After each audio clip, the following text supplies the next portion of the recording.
अस्सलाम वालेकुम, good morning. Good morning everyone, welcome to news morning.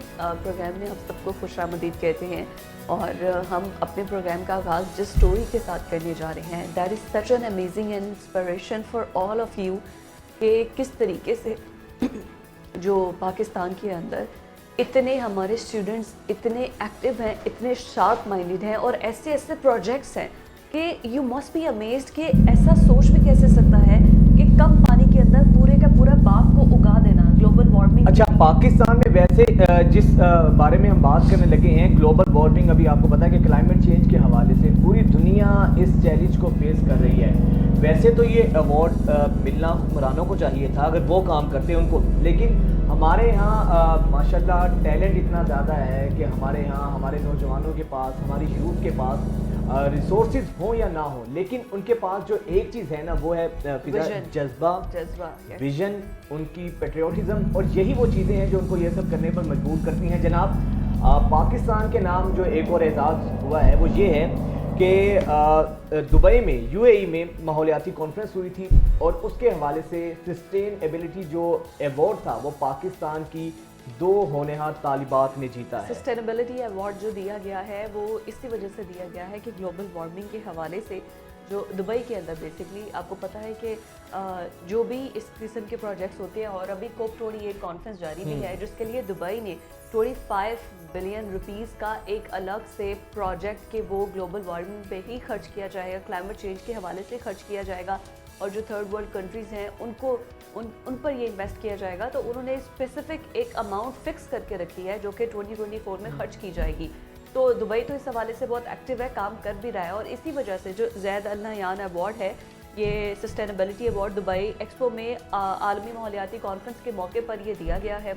और जो समिया है, मतलब समिया और किंजा, ये दोनों तालिबात हैं। अच्छा, these girls are proud for Pakistan कि उन्होंने जो है वो ऐसे विजन्स दिए, ऐसे आइडियाज़ दिए कि ग्लोबल वार्मिंग को, क्लाइमेट चेंज को किस तरह से कंट्रोल किया जा सकता है। कम पानी से बाग उगाने का मंसूबा इन्होंने पेश किया है। इस उम्र के अंदर इन बच्चियों का जो विजन है, असल हीरोज़ ये हैं।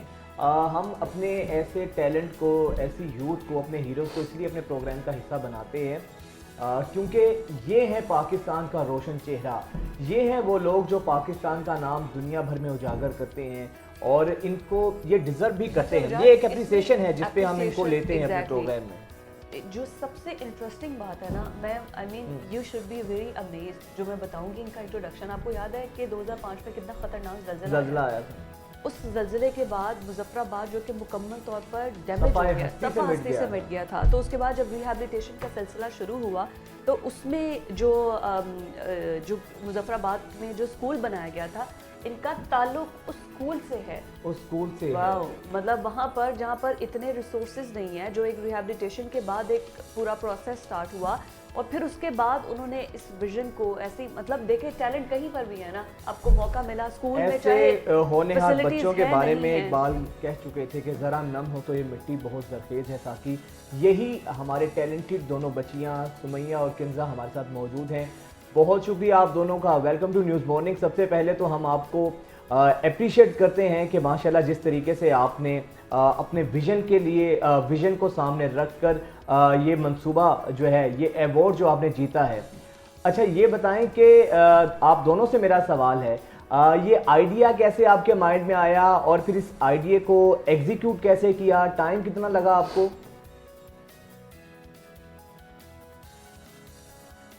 अस्सलाम वालेकुम। ये हमारा प्रोजेक्ट दरअसल ऑर्गेनिक फार्मिंग और वाटर कंजर्वेशन, हमारा जो पाकिस्तान है ये तो बहुत माहौलियाती आलूदगी का शिकार है। क्लाइमेट चेंज सबसे बड़ा इशू है पाकिस्तान में, तो हमने उसी को देखते हुए कि हम क्या तदाबीर इख्तियार कर सकते हैं, तो हमने ये 2 टॉपिक चूज़ किए ताकि हम ज़्यादा से ज़्यादा पानी को बचा सकें और अपने मुल्क को साफ कर सकें।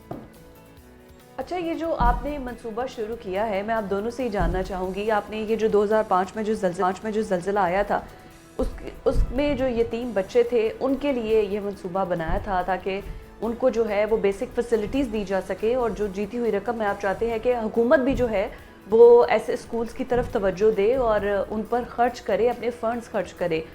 इतना विजन, इतना पेट्रियाटिज़म इतना मतलब इस एज में ऐसा सोचना, क्या किस चीज़ ने आपको मतलब मजबूर किया या मोटिवेट किया या मतलब फोकस्ड कि इस इशू को हाईलाइट करने की ज़रूरत है? कि आपके टीचर्स थी, फैमिली थी, या एनी इंसिडेंट्स जिसने आपके ये सारा जो देखने का और सोचने का विजन है उसको चेंज कर दिया?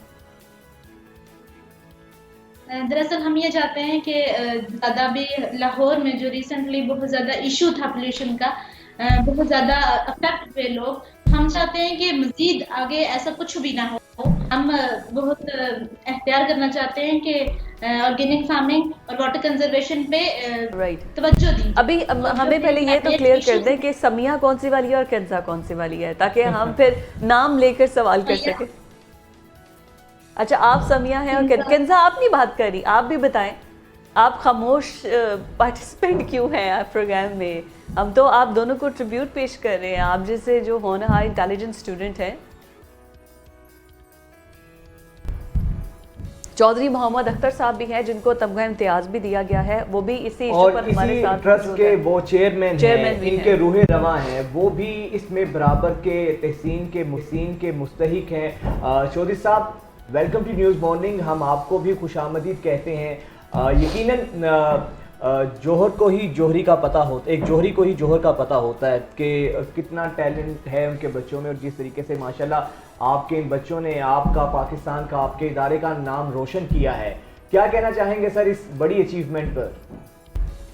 जी, बिस्मिल्लाहिर्रहमानिर्रहीम, अस्सलाम वालेकुम। फर्स्ट ऑफ ऑल बहुत बहुत शुक्रिया आपके वक्त का और हमें इतनी इज्जत देने का। दरअसल मैं थोड़ा सा दुरुस्त कर दूं कि ये जो अदारा है कोट कश्मीर ऑर्फन्स रिलीफ ट्रस्ट, ये मीरपुर आज़ाद कश्मीर में है, मुजफ्फराबाद में नहीं है। ओके, मीरपुर आज़ाद कश्मीर में है। जी। और दूसरा भी हमने हाल ही में अक्टूबर में स्वाबी खैबर पख्तूनख्वा में बनाया है। ये मेरा एक विजन था 2005 ज़लज़ले के बाद कि हम ये 3 बच्चों के लिए कुछ ऐसा काम करें जो मनफरद हो। तो मैंने एक पहाड़ जो मुझे दिया गया था तोड़कर ये आशियाना बनाया, एक बागबान बनाया, जो मेरा ख्वाब था कि ऐसे बच्चों को उनकी ख्वाबों की तामीर को पूरा करने का मौका पूरा दें। और ये वो बच्चे हैं जो 2005 ज़लज़ले में यतीम हुए थे, और यहाँ ऐसे हज़ारों बच्चे हैं जो कुदरती आफतों से या नेचुरल डेथ की वजह से अपने वालिदैन को खो बैठते हैं, और उनको फिर एक नई जिंदगी, नया मौका, नया ख्वाब देखने का एक प्लेटफॉर्म देते हैं। और अल्हम्दुलिल्लाह ये जो टैलेंट है हमारे पाकिस्तान में, इसमें किसी चीज़ की कमी नहीं है। हमारे उस हित्ते के एक सूफी हैं, मियाँ मोहम्मद बख्शून का एक कलाम है कि मालिक का कम पानी देना पर मशकम पावे, मालिक दा कम फल फूल लावे या ना लावे। तो ये जो कलाम है, ये वाटर कंजर्वेशन के ऊपर भी शायद लिखा गया हो। तो हमारे बच्चे माशाल्लाह इतना टैलेंट है, अल्हम्दुलिल्लाह इतना टैलेंट है कि उनको सिर्फ एक मौका, एक प्लेटफॉर्म दिया जाए तो वो कुछ भी कर सकते हैं। Nothing is impossible. अच्छा साहब, ये बताइएगा, ये जब बच्चों के माइंड में ये आइडिया आया कम पानी से बाग उगाने का, आपसे भी शेयर किया होगा, वरना अमूमन तो ये होता है कि हमारे यहाँ टैलेंट तो बेशुमार मौजूद होता है, उनको वो मौके ही नहीं दिए जाते हैं। बच्चों को बच्चा समझकर इग्नोर कर दिया जाता है, उनकी एबिलिटीज़ को कहीं ना कहीं रोक दिया जाता है। तो ये सारा मामला, इसमें आपकी सरपरस्ती इन बच्चों को कैसे हासिल रही? इन बच्चों को भी क्रेडिट जाता है जिन्होंने इतना खूबसूरत आइडिया लिया और फिर आपने इसको एग्जीक्यूट करवाने में किरदार अदा किया। सॉरी, आपकी आवाज़ कट रही थी, सॉरी, दोबारा बताइएगा। चौधरी साहब, ये बताइएगा कि यकीनन इस बड़ी अचीवमेंट में आपके इदारे की, आपकी सरपरस्ती इन बच्चों को हासिल रही है। जब ये आइडिया ये बच्चे आपके पास लेके आए होंगे और बड़ी कामयाबी से ये आइडिया एग्जीक्यूट हुआ, फिर अवार्ड आपको मिला, आपके इदारे को मिला इन बच्चों के ज़रिए, आपके सारे अमल में आपने किस तरीके से इसमें हिस्सा लिया? और देखिए, मेरा काम है टूल्स देना, हथियार देना, प्लेटफॉर्म्स देना। बाकी ये जो बच्चे हैं, ये 2 बच्चे आपके सामने हैं, किंजार समैया, लेकिन ये सिर्फ 2 बच्चों का प्रोजेक्ट नहीं है, ये पूरा एक ग्रुप है, क्लासेस हैं, कम से कम 25-30 बच्चे हैं जो इस प्रोजेक्ट में शामिल हैं।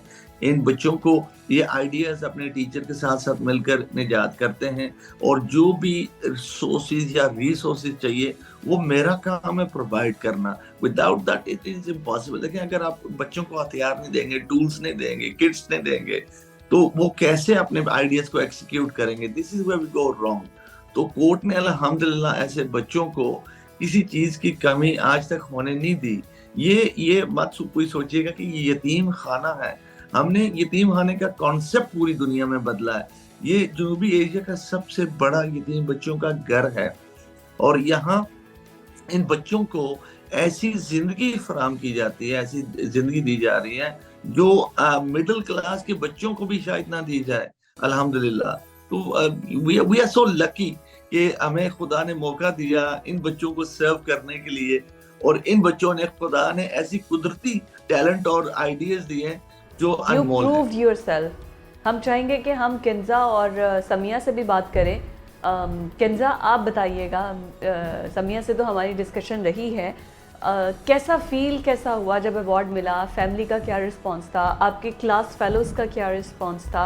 और इसके अलावा अपकमिंग कोई ऐसा प्रोजेक्ट जो आप शेयर करना चाहें जिस पर आप काम कर रही हो? सबसे पहले बहुत ज़्यादा खुशी हुई। हमें उम्मीद थी कि हम इतना अच्छा काम प्रोजेक्ट कर रहे हैं तो हम जीतेंगे।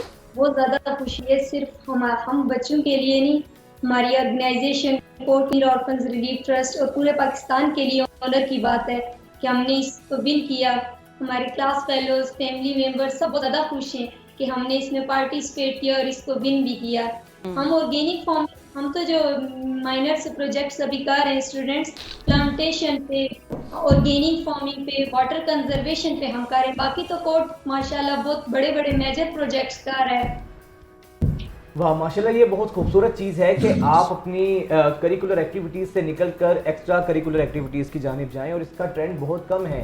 तालीमी इदारों में इसको अब इतना इंकरेज नहीं किया जाता है। समिया ये बताइएगा, आपके हमारे व्यूवर्स जो इस वक्त आपको देख रहे हैं, इतनी बड़ी अचीवमेंट आपने हासिल की है, जो अवार्ड जीता है, ज़रा इसका थोरली ब्रीफ कीजिएगा। कम पानी से बाग उगाने का तरीका, बाग बनाने का, ये क्या था? ज़रा इसके बारे में थोड़ा डिटेल्स में बताइएगा। बेसिकली ये प्रोजेक्ट था क्या? ऑर्गेनिक फार्मिंग में हम क्या करते हैं कि जो वेस्ट है उसको रिसाइकल करके हम फटें तो उसको यूज करते हैं।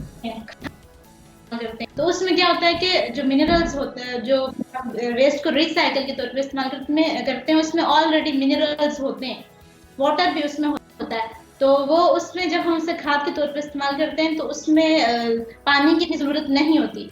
इसमें हम जब देखें, इनऑर्गेनिक फार्मिंग को देखें, तो वो उसमें केमिकल फर्टिलाइजर्स होते हैं। तो उसमें जब हम उसको डालते हैं, खाद के तौर पर इस्तेमाल करते हैं, तो उसमें ज्यादा पानी डिजॉल्व होने के लिए ज्यादा पानी की जरूरत होती है। अच्छा, ये प्रोजेक्ट था। इस मतलब इसका कोई टाइटल, कोई नाम दिया गया है आपकी तरफ से, आपके ट्रस्ट स्कूल की तरफ से? ऑर्गेनिक फार्मिंग और वाटर कंजर्वेशन देखा। Okay, alright. अच्छा, ये बताइएगा, मैं अख्तर साहब आपसे सर सवाल करूंगा। इतनी छोटी उम्र में इन बच्चों ने एक्स्ट्रा करिकुलर एक्टिविटीज़ में इनमें हिस्सा लिया और अपना नाम मनवाया, अपना लोहा मनवाया। सर ये तो बड़े कोई एग्रीकल्चर के स्टूडेंट होते हैं जो बड़ा इस चीज़ को देखते हैं, स्टडी करते हैं, बॉटनी की, तो हाँ, बोटेनिकल पूरा एक सब्जेक्ट होता है। तो सर किस तरीके से आपको फील हुआ? आपको पता था कि बच्चे माशाल्लाह इतना ज़बरदस्त तरीके से इस अपने प्रोजेक्ट पर कामयाबी हासिल करेंगे, इनको ये अचीवमेंट मिलेगी? आपको कैसा फील हुआ इस सारी चीज़ को देख के? देखें, एक बाप को क्या हो सकती है, खुशी और फख्र से अलावा और क्या हो सकता है। अल्हम्दुलिल्लाह, ये जैसे मैंने पहले जिक्र किया कि दीज चिल्ड्रन आर एक्स्ट्राऑर्डिनरी, अल्हम्दुलिल्लाह। क्योंकि अक्सर आप देखते हैं कोई भी इंसान जब किसी चीज से महरूम होता है, चाहे वो आंख से या अपने सुनाई से, हियरिंग एड से महरूम होता है, तो अल्लाह सुब्हान ताला उनको मुनफरिद टैलेंट दे देता है। तो इन बच्चों को, क्योंकि अल्लाह ताला ने इनसे अपने वालिदैन, क्योंकि इस फानी दुनिया से चले गए, और आप इस माशरे में जानते हैं कि जब वालिद ना हो या वालिदैन ना हो तो रिश्तेदार भी मुंह फेर लेते हैं। तो इन बच्चों को इस घर में, इस आशियाना में एक नई जिंदगी देने के बाद इनको कॉन्फिडेंस दिया जाता है, इनको एक प्लेटफॉर्म दिया जाता है, इनकी तरबियत की जाती है। और कॉन्फिडेंस जब बच्चों में हो तो दे कैन डू एनीथिंग। इन बच्चों को स्पोर्ट्स देखें, कोर्ट जो है आप गूगल कीजिए, I am sure you have, के court is not an ordinary place, is an extraordinary place. अल्हम्दुलिल्लाह माशाल्लाह। जिस पाकिस्तान के प्राइम मिनिस्टर से लेकर चीफ ऑफ आर्मी स्टाफ आकर विजिट करते हैं और इनको देखते हैं, it's not about the bricks and mortar, it's about कि इसके अंदर क्या होता है, इन बच्चों को कैसी जिंदगी फराहम की जाती है। जैसे कि मैं आपको बताता चलूं कि इन बच्चों ने 18 साल से किसी का इस्तेमाल शुदा कपड़ा नहीं पहना। This is not a typical orphanage का काम नहीं है। इन बच्चों ने मेरे घर या आपके घर में अक्सर जब खाना बच जाता तो क्या करते हैं, हम फ्रिज में डाल देते हैं, दूसरे दिन इस्तेमाल करते हैं। लेकिन इस घर में कभी भी बासी खाना या दोपहर का पका हुआ शाम को नहीं चला। And the credit goes to you. I mean, absolutely. आपकी सरपरस्ती में सब कुछ हो रहा है. You are one man army. We are lucky. We are lucky. अल्लाह का फजल है, ये बच्चे नहीं हैं. I think we are lucky. As a nation we are lucky. And I'm a British born national. मैंने सारी जिंदगी इंग्लैंड में गुजारी और 18 साल से इस सफर में हूँ. We have given a lot to this. And इसमें कोई regret नहीं है. We are so proud and we are so lucky कि अल्लाह ने एक मौका दिया और उसके बाद जो सबसे खुशी की बात है कि अपने वतन में दिया. तो इन बच्चों को सर्व करना, दो आशियाना हैं, एक आज़ाद कश्मीर में और खैबर पख्तूनख्वा में, and these are two of the landmarks in Pakistan right now. और उसके अंदर से ये जो टैलेंट आपके सामने निकल रहा है, we want to prove to the world कि ये बच्चे भी किसी से कम और सर नहीं माशाल्लाह है. आपने प्रूफ किया भी है कि ये बच्चे किसी से कम नहीं हैं. सिर्फ आपकी तरह के लोग, जो कमिटेड लोग हैं, जो सिंसियर लोग हैं, इस मुल्क को चाहिए हैं, वरना हमारे बच्चों में टैलेंट की कमी नहीं है. आपकी तरह के जो डिवोटेड लोग होते हैं, वही जब तक सरपरस्ती करते हैं तो तभी हम देखते हैं कि हमारे जो बच्चे हैं अपनी कामयाबी हासिल करते हैं. माशाल्लाह बच्चे कितने कॉन्फिडेंट हैं. ये सब सर क्रेडिट आपके इदारे को जाता है, इन बच्चों को जाता है. बहुत शुक्रिया आप सबका, समिया किंजा और डॉक्टर चौधरी साहब आपका. यकीनन यही पाकिस्तान का फ़ख्र हैं. ये जो इदारे हैं, हमारी रियासत को भी मेरे ख्याल से चाहिए है कि इन बच्चों को कोई अप्रिसिएशन दे कि जिस तरीके से इन्होंने दुनिया भर में पाकिस्तान का नाम रोशन किया है. वापस आते हैं ब्रेक के बाद.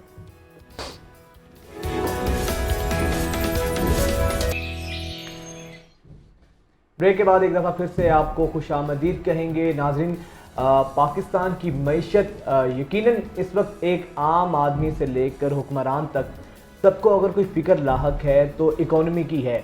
हमारी पूरी जो पॉलिटिकल पार्टीज हैं उनके नैरेटिव भी बदल गए हैं इकोनॉमी को लेकर. PMLN का आपको याद होगा, वोट को इज्जत दो के नारे से बात अब इकोनॉमिक रिफॉर्म्स तक पहुंची है. और इसमें कोई शक नहीं है कि इस वक्त जो एक लेमैन है उसकी पहली फ़िक्र, उसकी पहली जिम्मेदारी या उसकी पहली इसी चीज़ से तवक्को है हमारे हुक्मरानों से कि हमारी इकोनॉमी ठीक हो, कुछ मुआशी हालात बेहतर हों.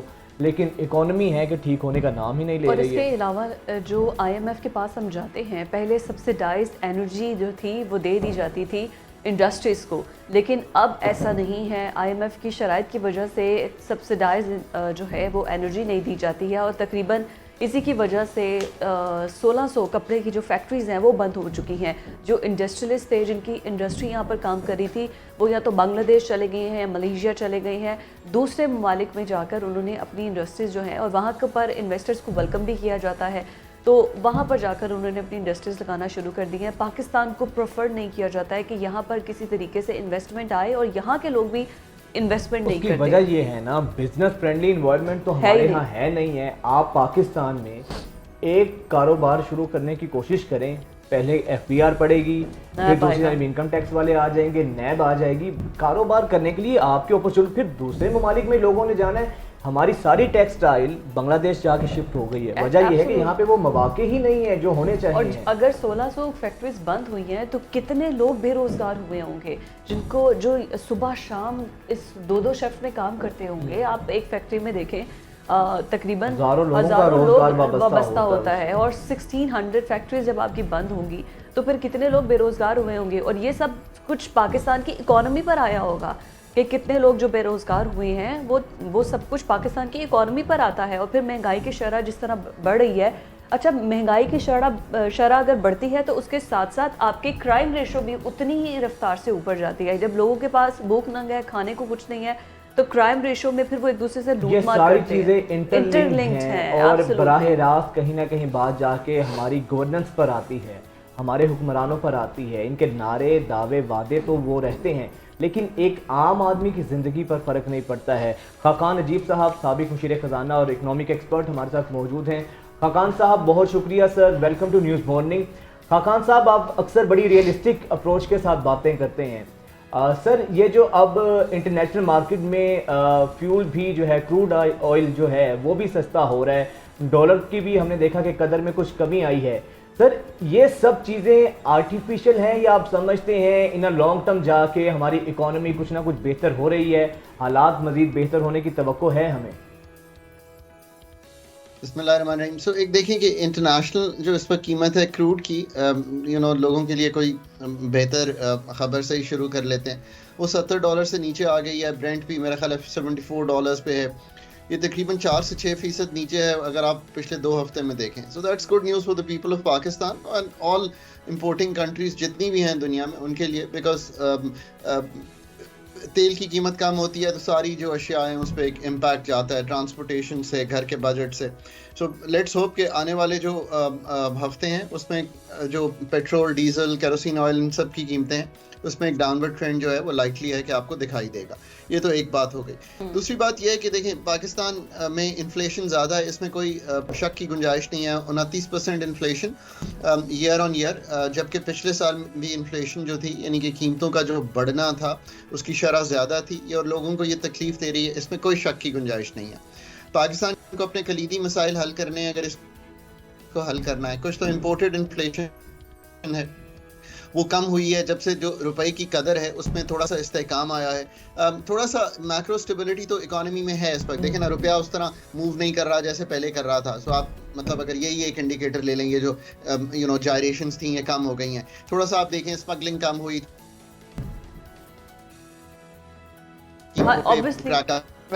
हुई, डी-डॉलराइजेशन, अफगान ट्रांजिट ट्रेड। सो ये कुछ मेजर्स हैं। फिर अगर आप इसके साथ साथ इस चीज़ को देखें कि IMF का प्रोग्राम चल रहा है, वो चलता रहे।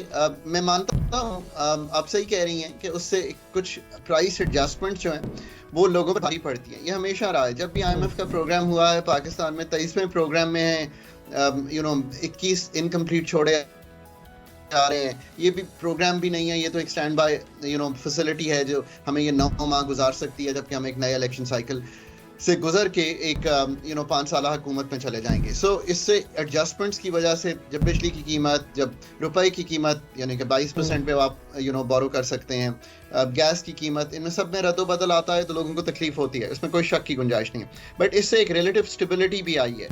अब बात तो असल ये है कि इन सब को आप करना है into long term benefits for the people of Pakistan. और वो क्या है? वो ये है कि आपने ये जो सारी चीज़ें जो आपकी जिनमें फंडामेंटल इश्यूज हैं, बिजली का सेक्टर है, रेलवे का सेक्टर है, FBR है, ये जो हमारी शरह नमू यानी कि हमारी इकानमी के हुजम को बढ़ाना है, इसमें जैसे आपने कहा कि आप एक अदारा लगाने चाहें, आप कोई छोटी सी फैक्ट्री लगाने जाएं, आप स्टोर खोलने जाएं, आप हॉस्पिटल खड़ा करने जाएं, आप इमारत बनाने जाएं, यही चीज़ें हैं ना जो कि आप करेंगे तो मुल्क में हुजम बढ़ेगा, इकोनॉमी बढ़ेगी। तो आप कोई भी काम करने जाएं तो आपको बहुत तकलीफ होती है, क्योंकि रेगुलेटरी इतने हिचेस आते हैं कि आप थक जाते हैं। और फिर of course speed money plays an important part in doing things in Pakistan. ये भी एक हकीकत है। ऐसे ही अच्छा, यही बात है ना कि जिस तरह आप इंडिकेट कर रहे हैं कि अगर कोई इन्वेस्टमेंट करना भी चाहता है, वैसे तो ऐसा होता है कि इन्वेस्टमेंट जो करना चाहता है उसको बिजनेस फ्रेंडली इन्वायरमेंट दिया जाता है। हमारे यहाँ पर हर इदारा जैसे गुंडा टैक्स नहीं होता, वो वसूल करने आ जाता है और हुकूमत भी कहती है, इदारे भी कहते हैं पहले हमारा हिस्सा दो, हमारा हिस्सा दो, उसके बाद अपनी फैक्ट्री लगाना। ये वैसे अजीब किस्म की थॉट है। देखिए ये बात दुरुस्त है। और पाकिस्तान की रेगुलेटरी क्लीन अप या डीरेगुलेट करना, स्टेट यानी कि सरकार का जो फुटप्रिंट है, यानी कि वो जो काम कर रही है, कमर्शियल अदारे भी चला रही है और जितने बड़ा रेगुलेटरी सेटअप है उसको कम करना, आसानियां पैदा करना, इसमें कोई शक नहीं है। क्योंकि लोकल इन्वेस्टमेंट ही वो एक ऐसा जुज़ है जो मुल्क को आगे चलाएगा। लोकल इन्वेस्टर ही वो है जो दुनिया से कनेक्ट करके हमें FDI भी ढूंढ के लाएगा। अभी हम कोशिश कर रहे हैं थ्रू ये जो SIFC है, इन्वेस्टमेंट काउंसिल है, इसके थ्रू अप्रोच करें दुनिया को कि हम FDI ला सकें। मैं समझता हूँ कि ये हो सकता है ऐसा कि आप दुनिया को कन्विंस करके कुछ प्रोजेक्ट्स में पैसे ला सकें। उसको ज़रूर इंटरट्वाइन कीजिए कि आपका जो डोमेस्टिक इन्वेस्टर है वो भी इस चीज़ में आगे बढ़े। स्टॉक मार्केट में अच्छी इन्वेस्टमेंट आई है पिछले 5-6 माह में। 3-3.5 लाख एक स्मॉल इन्वेस्टर बेस है, उसने पैसे कमाए हैं, मतलब 50% से ज़्यादा का रिटर्न स्टॉक मार्केट ने 6 माह में दिया है। Good luck to people who have invested and made money. पैसे बनाना अच्छी चीज़ है, उन्होंने बनाए, बहुत अच्छी चीज़ है। इसको बहुत वाइड करने की ज़रूरत है, आप जैसे लोगों के और जो रिटेल इन्वेस्टर है उसको इसमें लाने की ज़रूरत है। प्रॉपर्टी, गोल्ड और डी-डॉलराइजेशन अगले 5 साल करने की जरूरत है। लेकिन खान साहब सवाल ये है होगा कैसे? हम आर्टिफिशियल तरीकों पर तो चले जाते हैं, फॉर द टाइम बीइंग तो उन चीज़ों में हमें कमी देखने में आती है, लेकिन इन अ लॉन्गर रन हमें कुछ किया ही नहीं है, ना इंडस्ट्री हम लगा रहे हैं, प्रोडक्शंस जो हैं हमारी वो हो नहीं रही हैं। हम ये नहीं सोच रहे हैं कि हमारी एक्सपोर्ट इंपोर्ट से ज़्यादा कैसे बढ़ सकती है। हम सफ़ेद हाथी, वाइट एलिफेंट्स हमने पाल रखे हैं वापडा, PIA, स्टील मिल की सूरत में। सर जब इन जगहों पर हम काम नहीं करेंगे, अफगान लोगों के रेफ्यूजीज़ के जाने के बाद ज़रा सख्ती हुई स्मगलिंग में, तो फिर डॉलर की कीमत नीचे आ गई। लेकिन ये तो बड़ी कॉस्मेटिक सी चेंजेस हैं। इन अ लॉन्गर टर्म हमें सर वो मेजर्स लेने चाहिए जो अभी तक नहीं लिए गए हैं। So in the initial phase administrative reform जो है वो करना ज़रूरी है, चाहे वो अफगान ट्रांजिट ट्रेड पे हो, डी-डॉलराइजेशन पे हो, स्मगलिंग पे हो, ये बात आपकी दुरुस्त है। पर इन द लॉन्ग रन तो आप तकवीयत तभी मिलेगी अगर आप ऐसे लोग लाएंगे जो ये सारे काम कर सकें जिसकी हमने गुफ्तगू की है। लेकिन ना ये तो मानना पड़ेगा कि अगर आप अपनी FBR की भी पॉलिसी एक्सटर्नल कंसल्टेंट से बनवाएंगे, अगर आप अपनी एनर्जी की भी पॉलिसी एक्सटर्नल कंसल्टेंट से बनवाएंगे, तो कभी भी आप उसकी रिस्पॉन्सिबिलिटी, ओनरशिप नहीं लेंगे। I think what we are still not realizing is कि ये जो reliance है into subletting Pakistan's thinking abroad is not a good thing। आपको अगर IMF से, मल्टीलैटरल से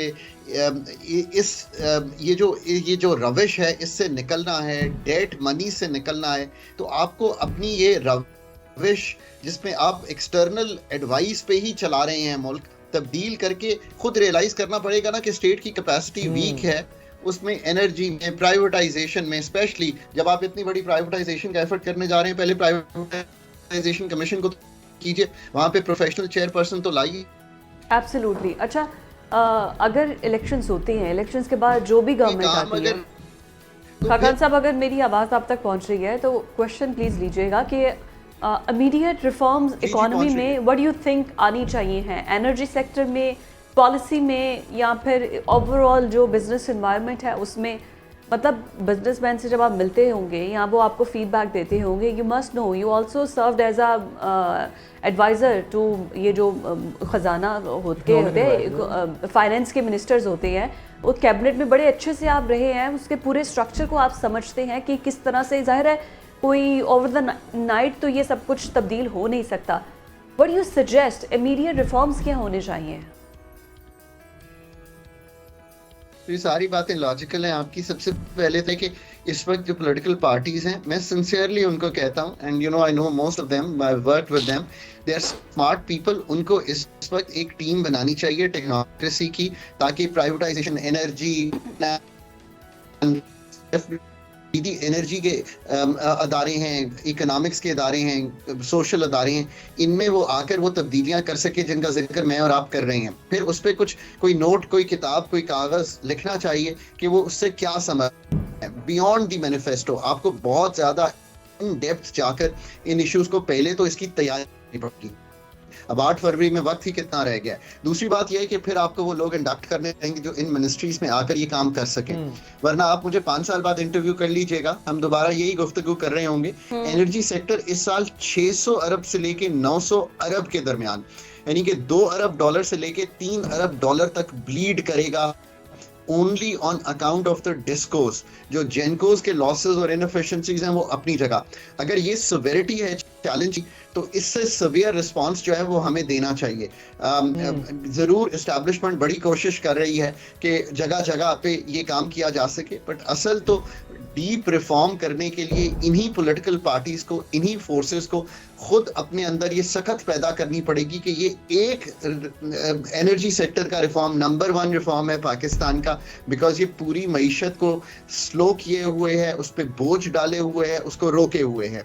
नंबर 2 जो पाकिस्तान का रिफॉर्म है वो ये है कि किसी तरह अपनी सोच के तहत ये जो ग्रोथ, जिस तरह आपने कहा कि पाकिस्तान में इन्वेस्टमेंट लोकल और इंटरनेशनल लाने को आसान बनाएं और अपने सिर्फ को बेचें, उसके लिए प्राइवेटाइजेशन कमीशन को रिवैम्प करें और उसमें इतनी कारकर्दगी, सलाहियत, अहलियत पैदा करें कि वो प्रोफेशनली ये काम कर सके। अगर इदारों का क्लीन अप जरूरी है, करें उनका क्लीन अप, उनकी चाहे वो डिस्कोस हों, चाहे वो जेनकोस हों, पीआईए हो, रेलवे हो, उसको अगर पब्लिक प्राइवेट पार्टनरशिप में लेके जाना, ये सारा काम करने की अहलियत बिल्ड करें। अगर आपने अपना पीएनएन चैनल अच्छा चलाना है तो आप पहला काम यही करेंगे ना, अच्छे एंकर इंडक्ट करेंगे, अच्छे प्रोड्यूसर इंडक्ट करेंगे, अच्छे डायरेक्टर इंडक्ट करेंगे। ये तीनों चीजें नहीं इंडक्ट करते तो पीएनएन कैसे अच्छा चलेगा? यही सरकार सर हमारे यहाँ जिस तरह पॉलिटिकल पार्टी उस तरीके से ये फ्लरिश नहीं कर सकी हैं, ग्रोथ नहीं हो सकी है, इदारे भी हमारे उस तरीके से ग्रोथ नहीं कर सके। बहुत शुक्रिया खाकान साहब, बहुत शुक्रिया आपके वक्त का। मसला यही है ना, हमारे यहाँ इदारे मजबूत नहीं हैं, शख्सियात मजबूत हैं, और फिर होता यही है कि जब एक शख्सियत जाती है तो नई शख्सियत आती है, वो अपनी लेगेसी को कैरी करती है और इदारे का सारा स्ट्रक्चर जो है वो धड़ाम से नीचे गिर पड़ता है और सूरत हाल फिर वही रहती है। जब तक बड़े पैमाने पर कोई रिफॉर्म्स नहीं होंगी ना, तो तब तक ये जो कॉस्मेटिक सर्जरी और कॉस्मेटिक चेंजेस करके हम अपने आप को तो धोखा दे सकते हैं, हालात बेहतर नहीं हो सकते हैं। ब्रेक के बाद वापस आते हैं।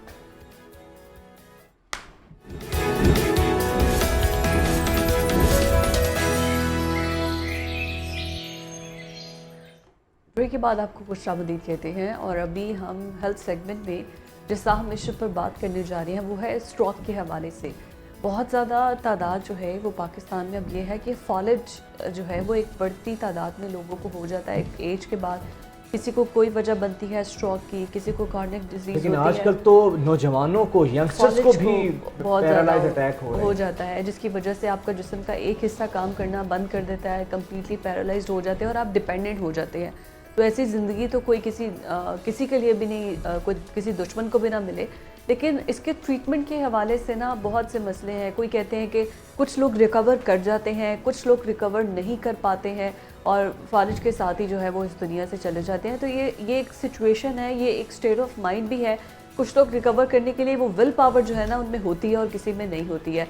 तो वैसे फालिज की क्या वजूहात हैं और क्यों यंगस्टर्स में इतना ज़्यादा हो रहा है, और उसके बाद अगर किसी को हो जाता है तो रिकवरी के कितने चांसेस हैं? क्या इसका इलाज मुकम्मल तौर पर मुमकिन है कि अगर किसी को फालिज हो जाता है तो वो कितनी देर तक रिकवर कर सकता है, और क्या कम्प्लीटली रिकवरी के बाद दोबारा तो ऐसा चांस नहीं है कि उसको दोबारा से वापस अटैक हो जाए? इसी पर बात करने के लिए डॉक्टर अदनान ने हमें प्रोग्राम में ज्वाइन किया है। डॉक्टर अदनान को वेलकम करते हैं। Welcome to news morning. Doctor साहब, ये बताइएगा, जो हमारे व्यूवर्स हमें देख रहे हैं इस वक्त, उनको बताइएगा जो स्ट्रोक पेशेंट्स हैं, बुनियादी तौर पर वजूहात क्या है स्ट्रोक की, और इसकी रिकवरी के हवाले से भी प्लीज़ बताइएगा। आपका इनवाइट करने का बहुत शुक्रिया। हज़ारों करोड़ों दरूद हो नबी अकरम सल्लल्लाहु अलैहि वसल्लम की ज़ात बरकत पर। सबसे पहले तो मैं आपके ऑडियंस को ये बताना चाहूँगा कि स्ट्रोक बेसिकली है क्या। फालिज जिसको स्ट्रोक कहते हैं, फाजिल कहते हैं, ये बेसिकली है क्या? ये अचानक से हो जाने वाली दिमागी बीमारी है जिसमें दिमाग की शरेयान या तो बंद हो जाती है और उसमें क्लॉट आ जाता है, या दिमाग की शरेयान फट जाती है और उससे खून रिसना शुरू हो जाता है। फालिज की वो किस्म जिसमें दिमाग की शरेयान बंद हो जाती है, उसमें क्लॉट आ जाता है, खून का लोथड़ा फंस जाता है और दिमाग को खून की फराहमी रुक जाती है, ये फालिज की सबसे बड़ी किस्म है और 85% लोगों में ये किस्म होती है। इसे हम इस्कीमिक स्ट्रोक कहते हैं कि दिमाग में क्लॉट आ गया। दूसरी किस्म वो है जिसमें दिमाग की शरेयान फट जाती है और उससे खून रिसना शुरू हो जाता है, इसे हेमरेजिक स्ट्रोक कहते हैं और ये 15% लोगों में होती है। पूरी दुनिया में हर साल 16 मिलियन लोग फालिज का शिकार होते हैं। 16 मिलियन लोग फालिज का शिकार होते हैं। इनमें से 6 मिलियन लोगों की डेथ हो जाती है फालिज की वजह से, और 6 मिलियन लोग परमानेंट माजूर हो जाते हैं, मुस्तकिल माजूर हो जाते हैं। ये एक बहुत बड़ा डाटा है। अगर हम और कुछ स्टैट्स की बात करें तो हर 2 सेकंड के बाद एक फालिज का मरीज पूरी दुनिया में रिपोर्ट कर रहा है, और हर 6 सेकंड के बाद फालिज के मरीज की डेथ हो जाती है। पाकिस्तान में 4 लाख से ज्यादा अफराद हर साल फालिज का शिकार होते हैं। अब सवाल ये पैदा होता है कि फालिज क्या काबिले इलाज है और काबिले बचाव है? फालिज यकीनी तौर पर काबिले इलाज भी है और काबिले बचाव भी। अगर फालिज होने की सूरत में वो अलामात जिन पे हम अभी बात करेंगे, अगर उन अलामात के शुरू होने के 3 घंटे से 4.5 घंटे के अंदर अंदर आप सर्विसेज हॉस्पिटल की इमरजेंसी, लाहौर में सर्विसेज हॉस्पिटल की इमरजेंसी आ जाएं, तो वहाँ एक क्लॉट बस्टर दवाई है TPA के नाम से, वो फ्रीली अवेलेबल है। वो तकरीबन 2 लाख से ज़्यादा कॉस्ट करती है, लेकिन हुकूमत पंजाब ने इसको फ्री ऑफ कॉस्ट यहाँ अवेलेबल किया है। सो अगर वो इंजेक्शन आपको 3 से 4.5 घंटे के अंदर लग जाता है तो फालिज से होने वाली माजूरी से बचा जा सकता है। मेजॉरिटी केसेस फालिज से होने वाली माजूरी से बच जाते हैं, और ये injection free of cost available है। अब सवाल ये पैदा होता है कि ये फालिज, इसकी वो अलामात क्या हैं जिसके लिए फौरी तौर पर हम करीबी हॉस्पिटल की इमरजेंसी आए। पूरी दुनिया में एक निमोनिक यूज होता है, मैं पहले उसकी बात करूंगा। वो 4-5 चीदा सिम्टम्स जिनके लिए अगर खुदा ना खास्ता आपको, आपके अहले खाना को या आपके घर वालों में से किसी को भी, या आप किसी को और ऑफिस में देखें और ये सिम्टम्स आए, तो फौरी तौर पर सर्विसेज हॉस्पिटल की इमरजेंसी लेके आए कि ये फालिज का अटैक हो सकता है। याद रखिए, फालिज के बाद हर गुजरते मिनट में 1.9 मिलियन न्यूरॉन यानी 19 लाख दिमागी पुर्जे जाया हो जाते हैं, मर जाते हैं। अब वो कौन सी अलामात हैं जिसके लिए आपने करीबी हॉस्पिटल की इमरजेंसी या सर्विसेज हॉस्पिटल की इमरजेंसी जाना है? अगर खुदा ना खास्ता अचानक से आपका चेहरा एक तरफ मुड़ जाए, नंबर 1, अचानक से आपको एक बाजू या एक हाथ, एक टांग उठाने में दिक्कत हो, अचानक से आपकी एक आंख की बिनाई चली जाए, अचानक से आपको तवाज़न बरकरार रखने में मुश्किल हो, या खुदा ना खास्ता अचानक से आपके स्फिंक्टर का कंट्रोल खत्म हो जाए, पेशाब कपड़ों में निकलना शुरू हो जाए, आपके मिजाज में तब्दीली है। 5 बुनियादी चीजें हैं जिसमें हमें फौरन आने की जरूरत है। अचानक से बोलने में दिक्कत हो, अचानक से एक आंख की बिनाई चली जाए, अचानक से एक बाजू को उठाने में दिक्कत हो, या बैलेंस में प्रॉब्लम, तवाज़न में प्रॉब्लम आना शुरू हो जाए, तो फिर फौरी तौर पर करीबी हॉस्पिटल की इमरजेंसी जाएं कि ये फालिज की इब्तदाई अलामत हो सकती है। और अगर आप 3 से 4.5 घंटे के अंदर करीबी हॉस्पिटल की इमरजेंसी पहुंच जाते हैं, या सर्विसेज हॉस्पिटल की इमरजेंसी पर्टिकुलरली मैं बता रहा हूं, तो ये क्लॉट बस्टर दवाई हुकूमत पंजाब की मेहरबानी से वहां फ्री ऑफ वो रिकवरी हो जाती है। अगर वो 3 घंटे के अंदर, 3-4 घंटे के अंदर एक इंजेक्शन जिसका आप नाम ले रहे हैं वो लग जाए, तो TPA इंजेक्शन है जो सर्विसेज हॉस्पिटल की इमरजेंसी में फ्री ऑफ कॉस्ट अवेलेबल है। जी, ये तो अच्छी बात है हुकूमत पंजाब की तरफ से। कितनी % रिकवरी हो जाती है? और खुदा ना ख्वास्ता अगर कोई लेट हो जाता है और वो इंजेक्शन नहीं लगता, तो उसके बाद क्या होता है? उसके बाद भी क्या रिकवरी मुमकिन है? अगर ये इंजेक्शन आपको ड्यू इन टाइम लग जाता है और आप उसके सही कैंडिडेट हैं उस इंजेक्शन के, उसका एक स्ट्रिंजेंट क्राइटेरिया है। अगर आप उस क्राइटेरिया पे फॉल करते हैं और आपको इंजेक्शन लग जाता है जो कि फ्रीली अवेलेबल है, तो 60 से 70% लोगों में डिसेबिलिटी को मिनिमाइज किया जा सकता है और ख़त्म किया जा सकता है, या कम से कम किया जा सकता है। वो लोग जो टाइम से नहीं पहुंच पाते, 3 घंटे से 4.5 घंटे की विंडो में नहीं पहुंच पाते, उनके लिए भी सर्विसेज हॉस्पिटल में हमारा स्ट्रोक जो टीम है वो अवेलेबल है, और वो स्ट्रोक टीम उनको इवेल्युएट करती है, और फिर उसके बाद जो उस इंजेक्शन के अलावा जो बाद में होने वाली ट्रीटमेंट्स हैं वो की जाती हैं, और उससे बहुत हद तक ये स्ट्रोक से होने वाली डिसेबिलिटी को रोका भी जा सकता है और स्ट्रोक से होने वाली मॉर्टेलिटी यानी अमवात की शरह में भी वाज़ेह तौर पर कमी अच्छा लाई जा डॉक्टर साहब, सकती है। ये मैंने आपको बताया बताइएगा कि हर कि 2 सर सेकंड के क्या बाद एक वजह मरीज आ है रहा है। आजकल पूरी दुनिया देख रहे हैं कि में बहुत बड़ी स्ट्रोक का हर तादाद 6 में सेकंड के बाद स्ट्रोक के फालिज मरीज की के जो डेथ हो रही पेशेंट्स है हैं। और पाकिस्तान में 4 लाख से ज्यादा आ रहे हैं। जी डॉक्टर साहब, क्या मुझे सुन पा रहे हैं? जी जी सर ये बताइएगा कि आजकल क्या वजह है जो इतनी बड़ी तादाद में फालिज सॉरी के मुझे जो- आपकी आवाज ठीक नहीं आ रही। सर मैं अपना सवाल रिपीट करूंगा, वजह क्या है सर आजकल जो फालिज के पेशेंट्स में इतना आए रोज हमें इजाफा देखने में आ रहा है, और इवन के नौजवानों में यूथ को बहुत जो हमारे यंगस्टर्स हैं वो भी पैरालाइज हो जाते हैं। इसकी मेन रीजंस आपको क्या नजर आती हैं? ये कोई टेंशन, कोई डिप्रेशन होता है, या फिर आप क्या समझते हैं कोई आसाबी कमजोरी होती है? मेन फैक्टर्स सर क्या हैं इसके?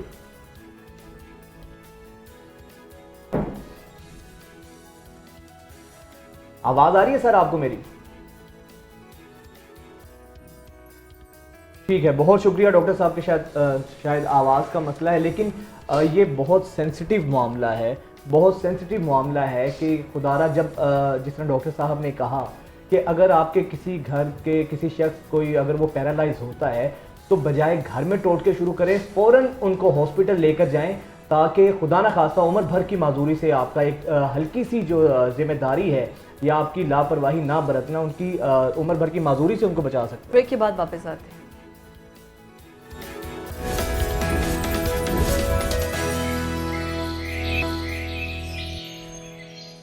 ब्रेक के बाद एक दफ़ा फिर से आपको खुश आमदीद कहेंगे।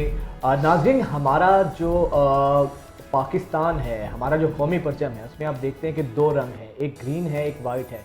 सफ़ेद कलर जो है वो रिप्रेजेंट करता है हमारी माइनॉरिटीज़ को, और पाकिस्तान में डाइवर्सिटी ऑफ कल्चर भी पाया जाता है, इसमें कोई शक नहीं है।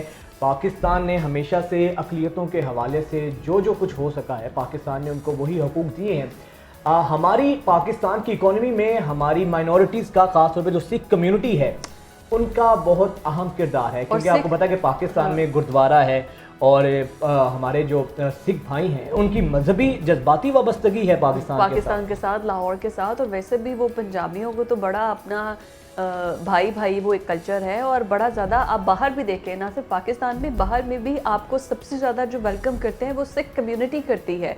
और पाकिस्तानियों के साथ चाहे हमारे इंडिया पड़ोसी है हमारा, वहाँ पर उनको उस तरह से राइट्स नहीं मिलते जिस तरह से पाकिस्तान के अंदर उनके राइट्स हैं, और वो इंडियन से ज़्यादा पाकिस्तानियों को ज़्यादा पसंद करते हैं। अच्छा, और सबसे अच्छी चीज़ मुझे ये लगती है कि जब सिख भाई हमें मिलते हैं तो वो अपनायत होती है।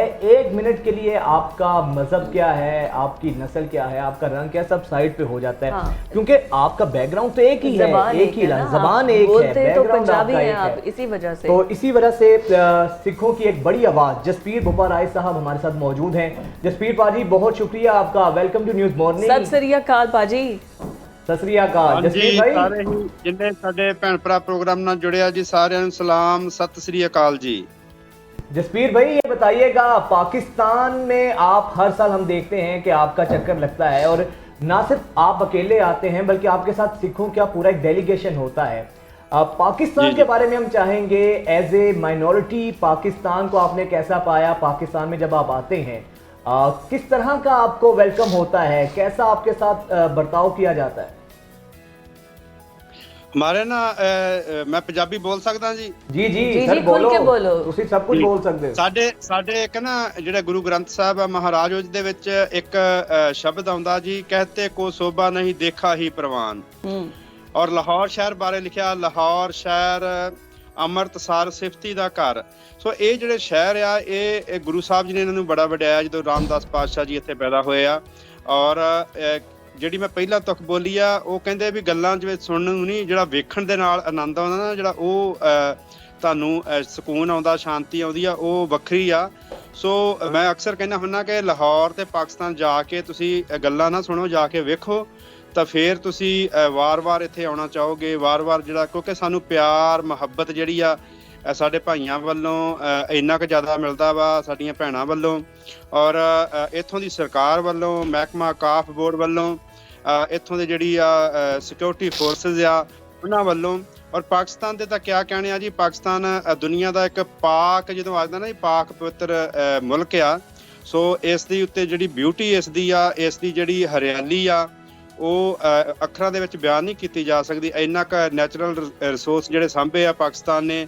ਔਰ ਜੇ ਤੁਸੀਂ ਲਾਹੌਰ ਤੋਂ ਜਾਂ ਵੱਡੇ ਸ਼ਹਿਰਾਂ ਤੋਂ ਬਾਹਰ ਨਿਕਲ ਜਾਓਗੇ ਤਾਂ ਮਰੀ ਸਾਈਡ ਜਿਹੜੀ ਹੈਗੀ ਆ ਜਾਂ ਗੋਦਾਵਰ ਸਾਈਡ ਹੈਗੀ ਆ, ਉਹ ਜਿਹੜੀਆਂ ਚੀਜ਼ਾਂ ਦੇਖਣ ਵਾਲੀਆਂ ਵਾ, ਇੱਕ ਟੂਰਿਸਟ ਪਲੇਸਿਸ ਜਿਹੜੀਆਂ ਹੈਗੀਆਂ ਬਹੁਤ ਵਧੀਆ। ਦਾ ਮਤਲਬ ਹੈ ਤੁਸੀਂ ਪੂਰਾ ਪਾਕਿਸਤਾਨ ਦੇਖਿਆ ਹੈ। ਦੇ ਨਾਲ ਜਿਹੜਾ ਜੀ ਉਹ ਜਿਹੜਾ ਵੈਸੇ ਟੂਰਿਸਟ ਜਿਹੜਾ ਹੈ ਇੱਥੇ, ਮੈਂ ਅਕਸਰ ਮੀਡੀਆ ਨੂੰ ਕਹਿਣਾ ਹੁੰਦਾ ਕਿ ਜਿਹੜੇ ਆਪਸੀ ਜਿਹੜੇ ਤੁਹਾਡੇ ਪੋਲੀਟੀਕਲ ਪਾਰਟੀਆਂ ਦੇ ਮਤਭੇਦ ਆ, ਇਹਨਾਂ ਤੋਂ ਉੱਪਰ ਉੱਠ ਕੇ ਜਿਹੜਾ ਹੈ ਪਾਕਿਸਤਾਨ ਦੀ ਜਿਹੜੀ ਡਿਵੈਲਪਮੈਂਟ ਹੋਈ ਆ, ਪਾਕਿਸਤਾਨ ਦੀ ਜਿਹੜੀ ਬਿਊਟੀ ਆ, ਪਾਕਿਸਤਾਨ ਦੀ ਜਿਹੜੀ ਟੂਰਿਜ਼ਮ ਇੰਡਸਟਰੀ ਆ, ਚਾਹੇ ਉਹ ਰਿਲੀਜੀਅਸ ਟੂਰਿਜ਼ਮ ਆ, ਚਾਹੇ ਉਹ ਵੈਸੇ ਦੂਸਰਾ ਟੂਰਿਜ਼ਮ ਆ, ਉਸ ਨੂੰ ਜਿਹੜਾ ਹੈ ਪ੍ਰਮੋਟ ਕਰਿਆ ਕਰੋ ਵੱਧ ਤੋਂ ਵੱਧ, ਤਾਂ ਕਿ ਲੋਕ ਜਿਹੜੇ ਆ ਉਹ ਵੱਧ ਤੋਂ ਵੱਧ ਇੱਥੇ ਆਉਣ ਔਰ ਪਾਕਿਸਤਾਨ ਜਿਹੜਾ ਹੈ ਆਪਣੇ ਪੈਰਾਂ ਦੇ ਉੱਤੇ ਵਧੀਆ ਤਰੀਕੇ ਦੇ ਨਾਲ ਖੜਾ ਹੋਵੇ। ਐਬਸੋਲੂਟਲੀ ਭਾਜੀ, ਜਦ ਤੁਸੀਂ ਪਾਕਿਸਤਾਨ ਆਉਂਦੇ ਹੋ ਤੇ ਲੋਕ ਤੁਹਾਨੂੰ ਮਿਲਦੇ ਨੇ, ਕਿਹਦਾ ਮਹਿਸੂਸ ਹੁੰਦਾ ਹੈ ਤੁਹਾਨੂੰ? ਕਿਸ ਤਰ੍ਹਾਂ ਪਿਆਰ ਮੁਹੱਬਤ ਤੇ ਤੁਹਾਡੇ ਨਾਲ ਜਦੋਂ ਉਹਨਾਂ ਦੀ ਗੁਫ਼ਤਗੂ ਹੁੰਦੀ ਹੈ?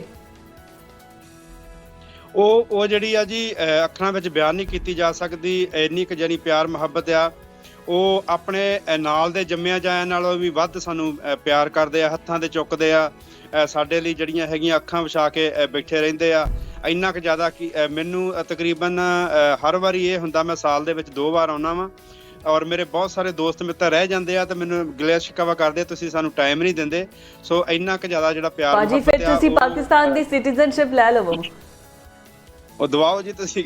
ਨਹੀਂ ਸਰ, ਤੁਸੀਂ ਸਾਡੀ ਸਿਟੀਜ਼ਨਸ਼ਿਪ ਦੇ ਵੈਸੇ ਵੀ ਮੁਹਤਾਜ ਨਹੀਂ ਹੋ, ਪਾਕਿਸਤਾਨ ਹੈ ਹੀ ਤੁਹਾਡਾ। ਅਸੀਂ ਤੇ ਨਹੀਂ ਸਰ, ਮੇਰਾ ਆਪਣਾ ਘਰ ਆ ਜੀ। ਹਾਂਜੀ, ਤੁਹਾਡਾ ਆਪਣਾ ਹੀ ਘਰ ਹੈ। ਅੱਛਾ ਭਾਜੀ, ਇਹ ਦੱਸੋ ਕਿ ਜਿਹੜੇ ਦੇਸ਼ ਤੋਂ ਤੁਸੀਂ ਆਉਂਦੇ ਹੋ, ਅਕਸਰ ਸਾਡਾ ਜਿਹੜਾ ਹਮਸਾਇਆ ਹੈ ਹਿੰਦੁਸਤਾਨ, ਉਹ ਬੜਾ ਪਾਕਿਸਤਾਨ ਨੂੰ ਲੈ ਕੇ ਪ੍ਰੋਪੇਗੈਂਡਾ ਕਰਦਾ ਕਿ ਇੱਥੇ ਅਕਲੀਅਤਾਂ ਜਿਹੜੀਆਂ ਨੇ ਉਹ ਮਹਿਫੂਜ਼ ਨਹੀਂ ਨੇ, ਉਹਨਾਂ ਨੂੰ ਹਕੂਕ ਨਹੀਂ ਹਾਸਿਲ ਨੇ। ਤੇ ਜਿਹੜੇ ਲੋਕੀ ਇਸ ਤਰ੍ਹਾਂ ਦੀ ਗੱਲ ਕਰਦੇ ਨੇ ਪਾਕਿਸਤਾਨ ਨੂੰ ਬੁਨਿਆਦ ਬਣਾ ਕੇ, ਐਜ਼ ਏ ਮਾਈਨੋਰਿਟੀ ਤੁਸੀਂ ਕੀ ਜਵਾਬ ਦੇਣਾ ਚਾਹੋਗੇ ਐਸੇ ਲੋਕਾਂ ਨੂੰ? ਕਿਉਂਕਿ ਤੁਸੀਂ ਤੇ ਵਿਟਨੈਸ ਹੋ, ਹਰ ਸਾਲ ਤੁਸੀਂ ਵਿਜ਼ਿਟ ਕਰਦੇ ਹੋ ਪਾਕਿਸਤਾਨ ਦਾ। ਬਿਲਕੁਲ ਜੀ, ਬਿਲਕੁਲ। ਜਿਹੜੇ ਪਾਕਿਸਤਾਨ ਦੇ ਵਿੱਚ ਮਿਨੋਰਟੀ ਦੇ ਲਈ ਜਿਹੜਾ ਬਹੁਤ ਵਧੀਆ ਜਿਹੜਾ ਪ੍ਰਬੰਧ ਕੀਤਾ ਗਿਆ ਵਾ, ਬਹੁਤ ਜ਼ਿਆਦੀ ਜਿਹੜੀ ਆ ਉਹ ਸਾਨੂੰ ਸਹੂਲਤਾਂ ਜਿਹੜੀਆਂ ਸੁੱਖ ਸਹੂਲਤਾਂ ਹੈ ਆ। ਔਰ ਇਹਦੇ ਵਿੱਚ ਕੋਈ ਦੋ ਰਾਹ ਨਹੀਂ, ਭਾਵੇਂ ਕਿ ਗੁਆਂਢੀ ਮੁਲਕ ਵੱਲੋਂ ਜਿਹੜੇ ਹੈਗੇ ਵੱਖ-ਵੱਖ ਤਰ੍ਹਾਂ ਦੇ ਜਿਹੜੇ ਸ਼ੋਸ਼ੇ ਛੱਡੇ ਜਾਂਦੇ ਆ, ਪਰ ਉਹਦੇ ਵਿੱਚ ਕੋਈ ਸੱਚਾਈ ਨਹੀਂ ਹੈ। ਕਿਉਂਕਿ ਪਾਕਿਸਤਾਨ ਦੀ ਆਵਾਮ ਦੇ ਨਾਲ, ਜਿਸ ਤਰ੍ਹਾਂ ਮੈਂ ਪਹਿਲਾਂ ਕਿਹਾ ਕਿ ਸਿਕਿਉਰਿਟੀ ਫੋਰਸ ਜਿਹੜਾ ਹੈਗਾ, ਮੈਨੂੰ ਐਵਰੀਡੇ ਫੋਨ ਆਉਂਦਾ, ਸਰਦਾਰ ਜੀ ਤੁਹਾਨੂੰ ਕੋਈ ਦੁੱਖ ਤਕਲੀਫ ਤਾਂ ਨਹੀਂ ਹੈ ਜੀ, ਤੁਹਾਨੂੰ ਕਿਸੇ ਤਰ੍ਹਾਂ ਦੀ ਕੋਈ ਪਰੇਸ਼ਾਨੀ ਤਾਂ ਨਹੀਂ ਹੈ, ਦੱਸੋ ਸਾਨੂੰ। ਇਸੇ ਤਰ੍ਹਾਂ ਸਰਕਾਰੀ ਦਰਬਾਰੇ ਜਿਹੜੀ ਹੈਗੀ ਆ ਜੀ, ਜਿੰਨੀ ਕੁ ਜੇ ਸਿੱਖਾਂ ਦਾ ਮੈਂ ਅਕਸਰ ਕਹਿਣਾ ਹੁੰਦਾ ਕਿ ਜੇ ਅਗਰ ਦਸਤਾਰਧਾਰੀ ਸਿੱਖ ਆ ਕੋਈ, ਕਿਉਂਕਿ ਜਿਹੜਾ ਕਲੀਨ ਸ਼ੇਪ ਆ ਉਹਦਾ ਤਾਂ ਪਤਾ ਨਹੀਂ ਲੱਗੇਗਾ ਕਿ ਉਹ ਮੁਸਲਮਾਨ ਆ, ਹਿੰਦੂ ਆ ਜਾਂ ਸਿੱਖ ਆ, ਸਰਦਾਰ ਆ, ਪਰ ਜਿਨ੍ਹਾਂ ਨੇ ਦਸਤਾਰ ਬੱਧੀ ਆ, ਜੇ ਉਸ ਦਾ ਕਿਤੇ ਸਤਿਕਾਰ ਆ ਦੁਨੀਆ ਦੇ ਵਿੱਚ, ਤਾਂ ਪਾਕਿਸਤਾਨ ਮੁਲਕ ਆ ਜੀ। ਵਾਹ, ਅਰੇ ਵਾਹ। ਸਰਦਾਰ ਜੀ, ਕੋਈ ਯਾਦਗਾਰ ਵਾਕਿਆ ਅਸੀਂ ਚਾਹਾਂਗੇ ਤੁਸੀਂ ਸ਼ੇਅਰ ਕਰੋ ਸਾਡੇ ਨਾਲ ਪਾਕਿਸਤਾਨ ਦੀ ਮਹਿਮਾਨ ਨਵਾਜ਼ੀ ਦੇ ਹਵਾਲੇ ਨਾਲ, ਕਿ ਤੁਸੀਂ ਕਿੱਥੇ ਗਏ ਹੋਵੋ, ਤੁਹਾਨੂੰ ਕਿਸੇ ਨੇ ਬੜਾ ਪੁਰਤਪਾਕ ਵੈਲਕਮ ਕੀਤਾ ਹੋਵੇ, ਕੋਈ ਐਸਾ ਕੋਈ ਖੂਬਸੂਰਤ ਕੋਈ ਮੈਮਰੀ ਕੋਈ ਤੁਸੀਂ ਸ਼ੇਅਰ ਕਰਨਾ ਚਾਹੋ ਸਾਡੇ ਨਾਲ? ਇੱਥੇ ਅਕਸਰ ਅਸੀਂ ਜਿਹੜੇ ਸਾਡੇ ਬਜ਼ੁਰਗ ਆ, ਜਿਹੜੇ 47 ਦੇ ਵੇਲੇ ਬੜਾ ਦੁੱਖ ਸੰਤਾਪ ਦੋਵਾਂ ਕੌਮਾਂ ਨੇ ਭੋਗਿਆ ਵਾ। ਤੀਜਾ ਜਿਹੜਾ ਹੈਗਾ ਸੀ ਸਾਡੇ ਵਿੱਚ ਵੰਡੀਆਂ ਪਾਉਣ ਵਾਲਾ, ਉਹ ਤਮਾਸ਼ਾ ਦੇਖਦਾ ਰਿਹਾ। ਅਸੀਂ ਦੋਵਾਂ ਕੌਮਾਂ ਨੇ ਬਹੁਤ ਸੰਤਾਪ ਹੋ ਗਿਆ, ਪਰ ਅਸੀਂ ਉਸ ਦੇ ਵਿੱਚੋਂ ਹੁਣ ਬਾਹਰ ਨਿਕਲ ਆਏ ਹਾਂ। ਔਰ ਇੱਥੇ ਜਦੋਂ ਆਪਾਂ ਪਿੰਡਾਂ ਦੇ ਵਿੱਚ ਜਾਂਦੇ ਹਾਂ, ਮੈਂ ਆਪਣਾ ਨਾਨਕਾ ਪਿੰਡ 2 ਦਿਨ ਪਹਿਲਾਂ ਦੇਖ ਕੇ ਆਇਆ ਜੀ, ਚੱਕ 79 ਬਿਹਾੜੀ ਜ਼ਿਲ੍ਹੇ ਦੇ ਵਿੱਚ। ਸੋ ਬੜਾ ਲੋਕ ਪਿਆਰ ਕਰਦੇ ਆ ਜੀ, ਉਹ ਭਾਵੇਂ ਕਿ ਸਾਡੇ ਨਾਨੇ ਗਿਆ।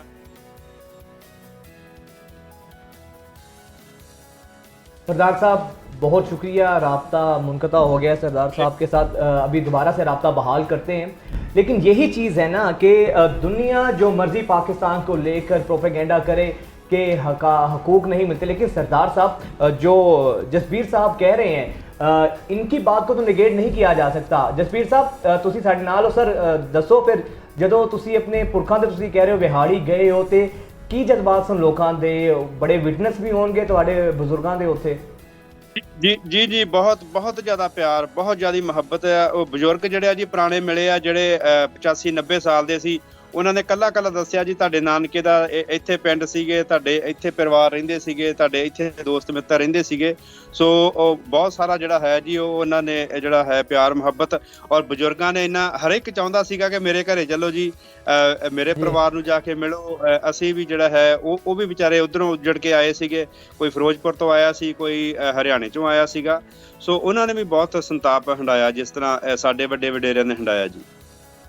ਅੱਛਾ ਭਾਜੀ, ਤੁਸੀਂ ਇਹ ਦੱਸੋ ਕਿ ਤੁਹਾਨੂੰ ਪਾਕਿਸਤਾਨ ਆ ਕੇ ਵਧੀਆ ਤੇ ਬਹੁਤ ਲੱਗਦਾ ਹੈ, ਤੇ ਅਸੀਂ ਚਾਹੁੰਦੇ ਹਾਂ ਕਿ ਤੁਸੀਂ ਇਸ ਤਰ੍ਹਾਂ ਪਾਕਿस्तान आते रहो तो इस तरह का पॉजिटिव इमेज पाकिस्तान का बाहर जाता रहे।